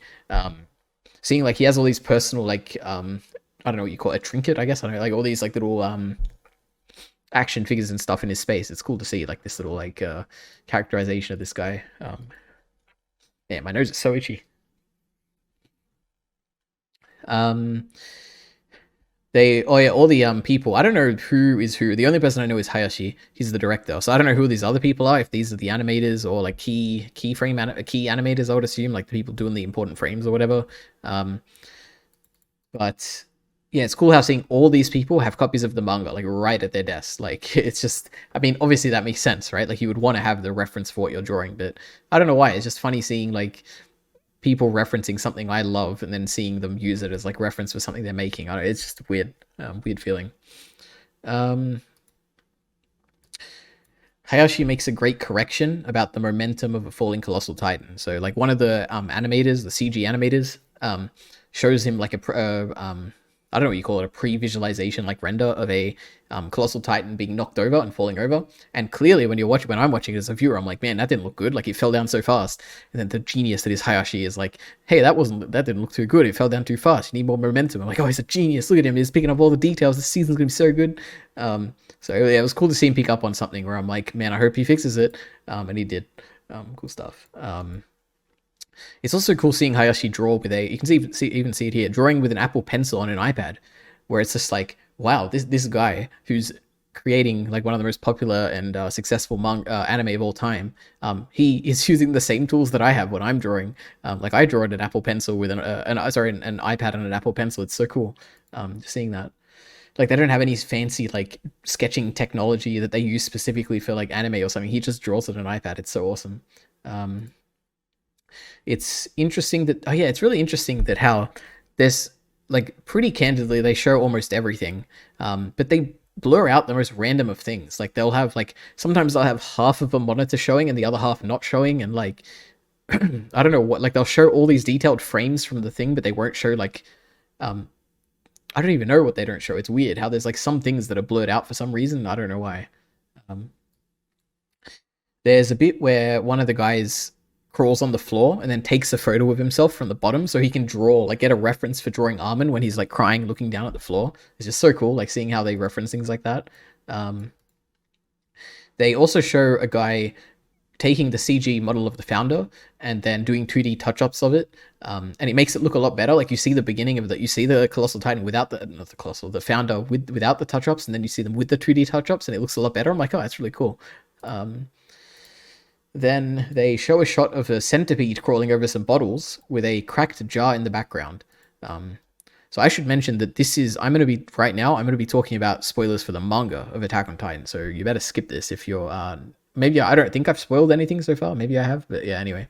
So yeah, they show a shot of the centipede crawling on some bottles.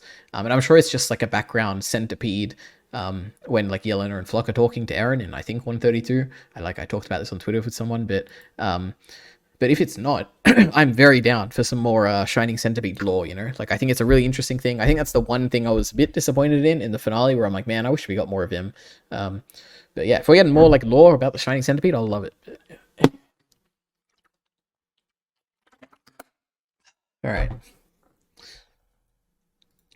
And the 2 notes. So it's interesting that the anime. Oh yeah, so the studio is Mappa, right? And the studio Wit who did this before. It's just interesting how the studio names are written in English letters. I don't know why. Like, there's no reason they have to be, right? Like, they're Japanese studios. Why wouldn't they be written in Japanese? Is it for marketing purposes or something? Like, I don't know. Then I said, these animators are so good at drawing on model. So all of the things you see, like even you can see it here, where it's like people drew this. Like it looks perfect. Like it looks like you'd figure they would like use some type of like digital tool or something that would tidy up their images to make them look like the characters, but they don't. It just looks like the characters. It's crazy how like skilled they are. Like it's impressive. So that's all I have to say. So yeah, that was fun. Good video. I'm glad I watched it. I'm very excited for the upcoming anime. Oh boy, so next up, I watched Sichlitt 32-minute video defending Griffith, why he did nothing wrong. So I watched Berserk 97, and I ended up really loving Griffith. So I was like, oh yeah, Sichlitt had a video on Griffith, and I didn't remember, because I'd seen this video when he first published it, but I like breezed over it. I didn't remember much about Griffith like that much, so I just like, I thought, yeah, it's a pretty well made video, but I know it was controversial as well. Like I know obviously he's defending Griffith here, but I was interested because I also like Griffith has become a very like I really like Griffith. I mean we'll see when we talk about this. It's a very controversial thing he's brought up, but yeah. So I was interested, and my conclusion is that it's a fantastic first video, and just a fantastic video in its own right. I think like it's a very well made, like good editing, good use of music, good narration. Like it's really well made. Good points, of course, that's the big thing. But hey, I guess my first point though is I wonder why he does an accent, because like I've seen him on Twitch, and he has I don't know what you call it, a British accent, I would assume. I mean, obviously here is putting on an accent, which is really I don't know why, but I think it's a really cool idea. Like having a separate like persona, you know, like for making videos and stuff. I thought that'd be really cool. But yeah, I wonder if that's why he does it, or if he has a different reason. Maybe he wants to like hide his identity or something. I don't know. But then why does he stream on Twitch? I don't know. Well, maybe he's playing the persona of like an American who thinks they like know better than other people. I don't know. It's interesting. So initially he makes a thesis that Griffith is about as moral as Guts and shouldn't be hated any more than him, which is a really interesting framing. Like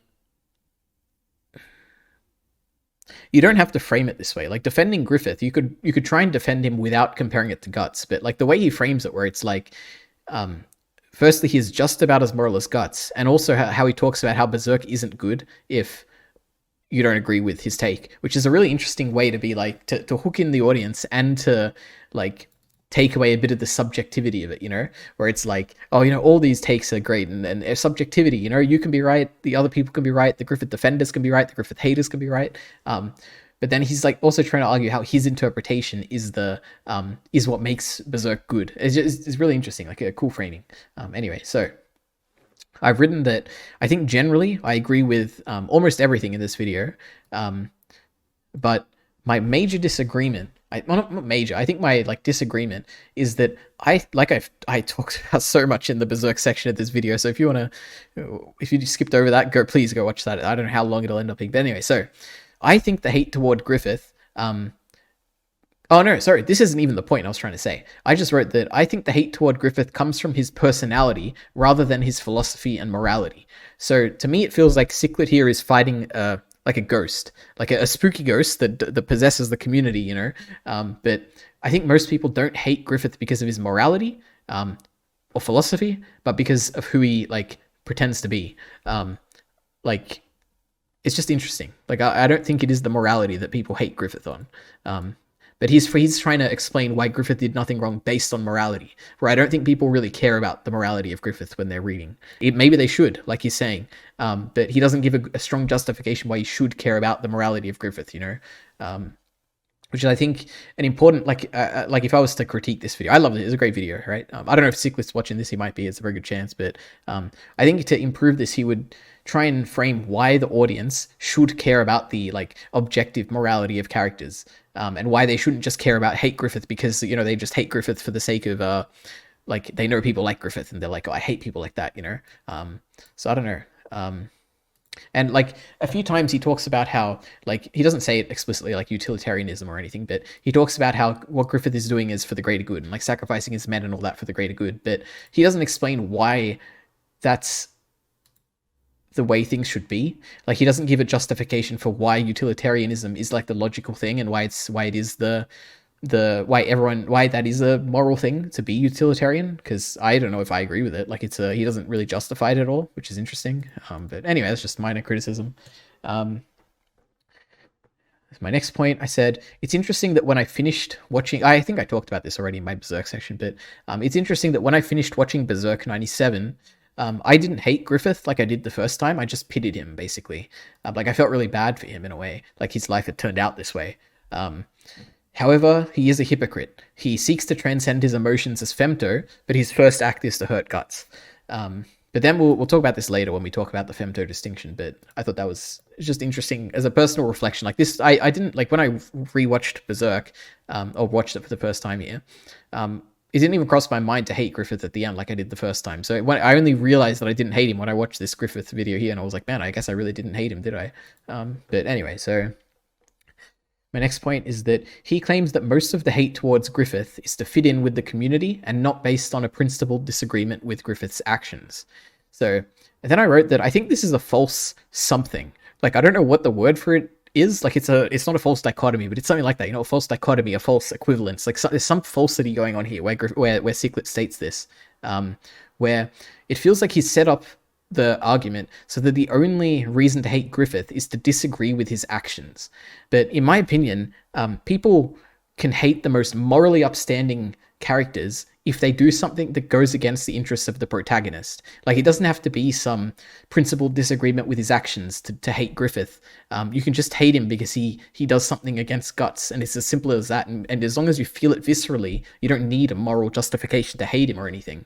And the example I thought of is in Death Note, where I imagine a lot of people watching Death Note probably side more with Light than with Nier and Mello, and they probably hate Nier for doing the good actions. And hopefully, I'm not hopefully, that's the way I see it as well. When I'm watching Death Note, I hate Nier, but not because he's like doing the wrong thing, but because he's just going against Light and he's undermining our protagonist. Like, it's as simple as that. So I don't know. I think a lot of people just hate Griffith because he does bad things from Guts' perspective, even if it isn't true that he is a bad person or whatever.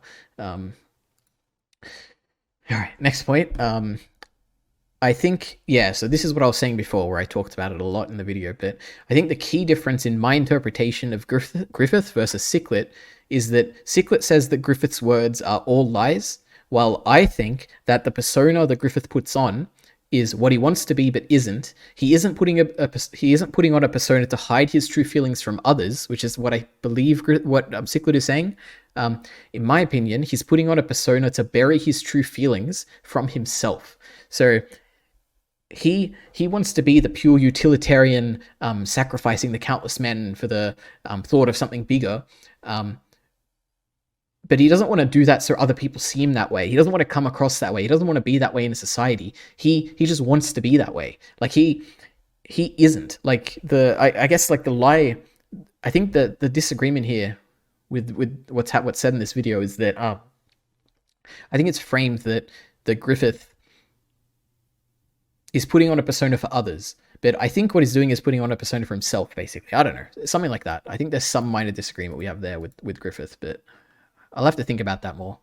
And I'm sure I articulated this better somewhere in my Berserk section, but anyway. He also claims that he doesn't believe that people could be mad at Guts for sacrificing his men for a greater good. Now, I think it's very clear that the personal level in a story always wins in a narrative. So obviously he brings this up in the comment, I think, as well, but you are positioned to follow characters and you will always... You are positioned to follow characters and you will value their lives more than others, just like how you value you and your family's lives over others. Like, it's a very simple thing. Like, when you're watching a story, you'll side with the protagonist because you spend more time with them. And it's just like real life, where you will value your family over other people because you spend more time with them and you know them and you grow up with them. And you follow their story just like you're following the stories of these people.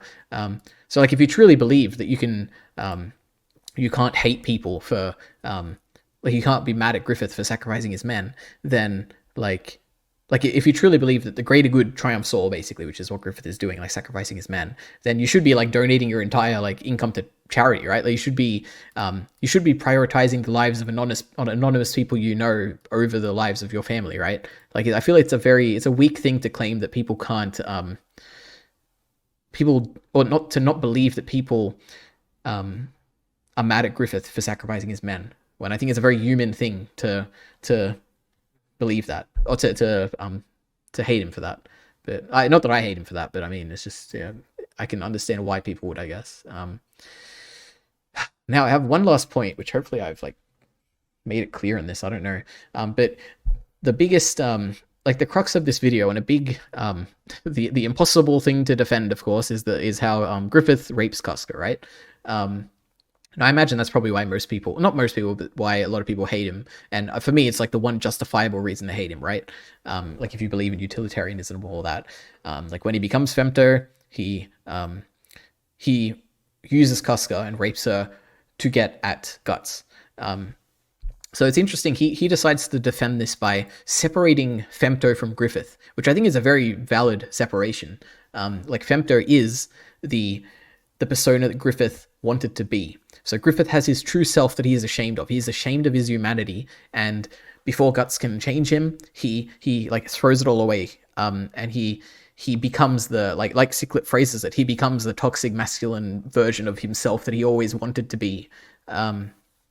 So the difference is, I'll read my note after to see if I like contradicted anything, but the difference is that in Sichlitt's explanation in this video, he seems to phrase it as, because Femto is a distinct entity from Griffith, Griffith is not morally culpable for any of the actions that Femto takes, but I think he is. And I guess we'll talk about it. Let me read out my note here, because I think I explained it here. So I think the only weak claim in this video is that Femto is a different character from Griffith, therefore Griffith isn't responsible for the rape of Casca. Femto does not exist without Griffith. He is solely responsible for the creation of Femto, and hence responsible for the actions. Now, there is one rebuttal to that, but we'll get to that. So yeah, Femto does not exist without Griffith. He is solely responsible for the creation of Femto, and hence responsible for the actions Femto takes. So unless I've misunderstood something, separating Griffith from being morally culpable for Femto's actions isn't necessary for the message about toxic masculinity being terrible in Berserk. If you put on a fake persona of toxic masculinity, but never truly achieve the persona in your lifetime, but then program that toxically masculine personality or persona into a robot, and then send that robot out into the world as your dying command, you should be responsible for all the terrible things it does. And to say that people shouldn't hate you because you merely created the robot is, I think, foolish. I think you should be responsible for the terrible things the robot does, because you programmed it with the intent of having it do those things. So I think Griffith is responsible for Femto's rape of Casca, and I think Sichlitt makes the distinction that he's a separate person, but he doesn't make the distinction that that Griffith is still responsible for the actions that Femto takes. So it's interesting. I'm sure he has an answer for this, but I don't know what it would be.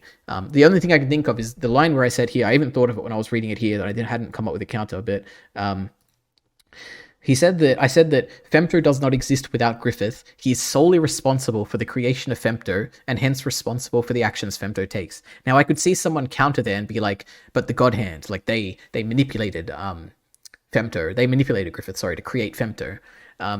And I think that kind of takes away. I mean, I honestly haven't thought about it too much, so this could be a big contradiction. But I feel like you can't have those two arguments at the same time, where on one hand, Griffith is responsible for the good things and the utilitarianism and all that, but at the same time, he isn't responsible for the bad things, you know?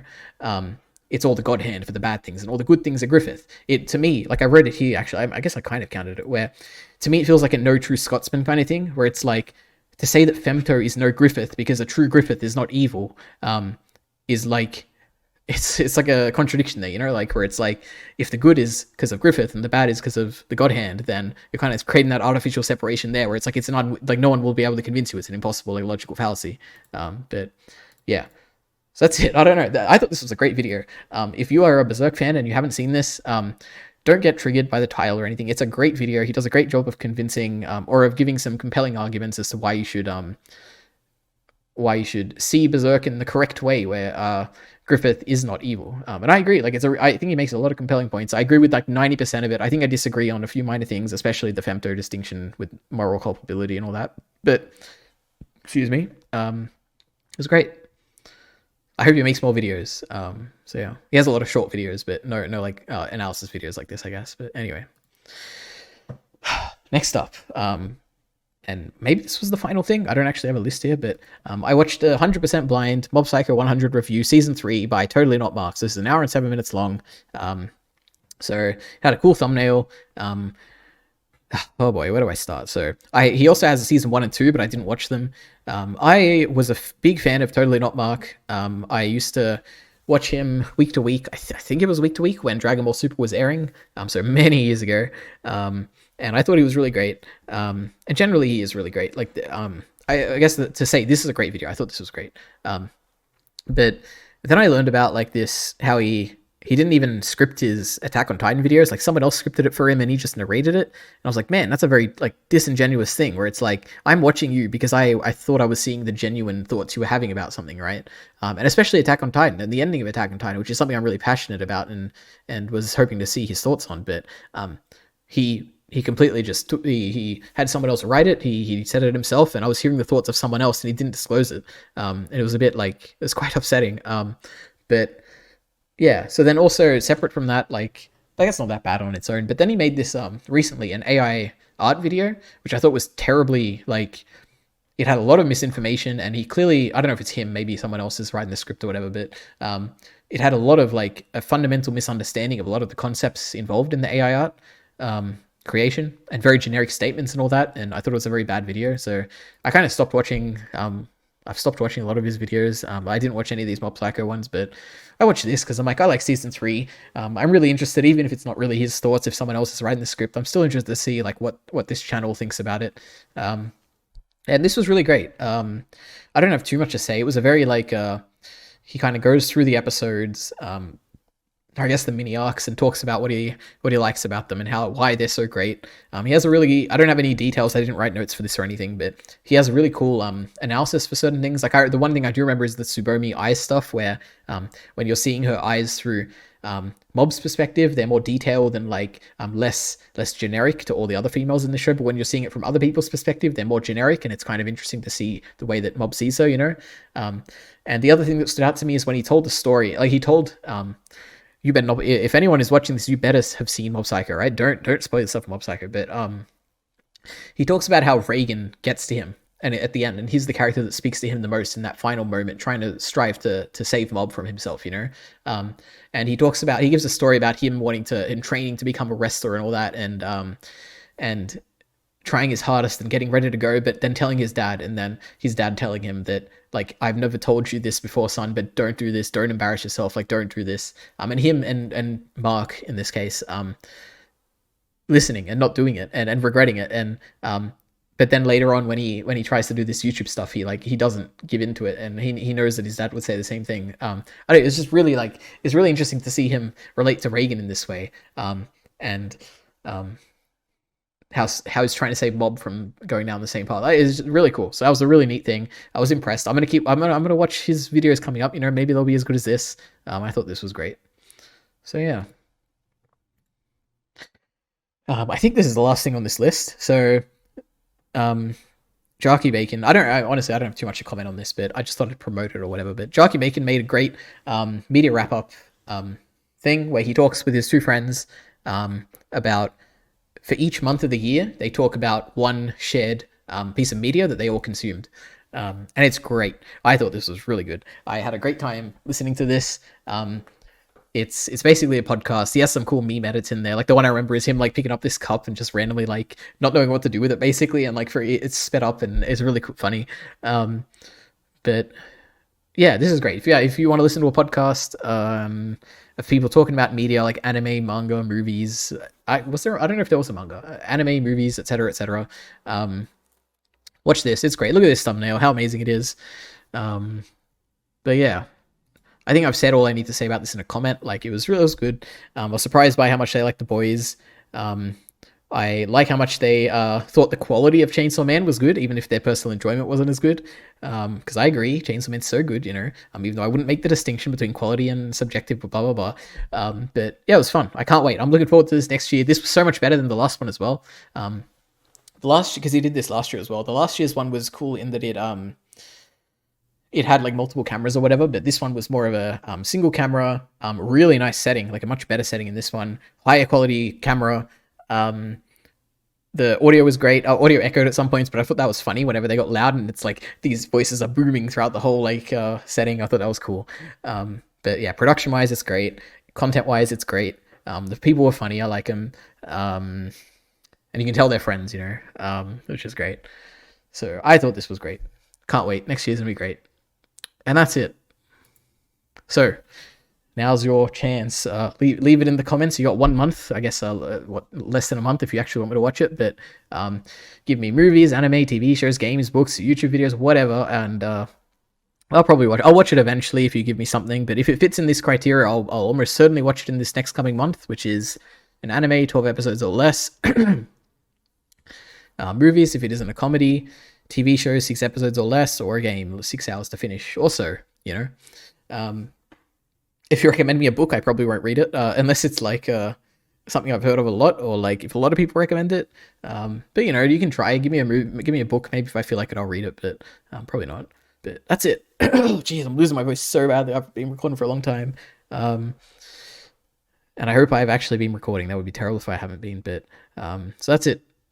See you next month.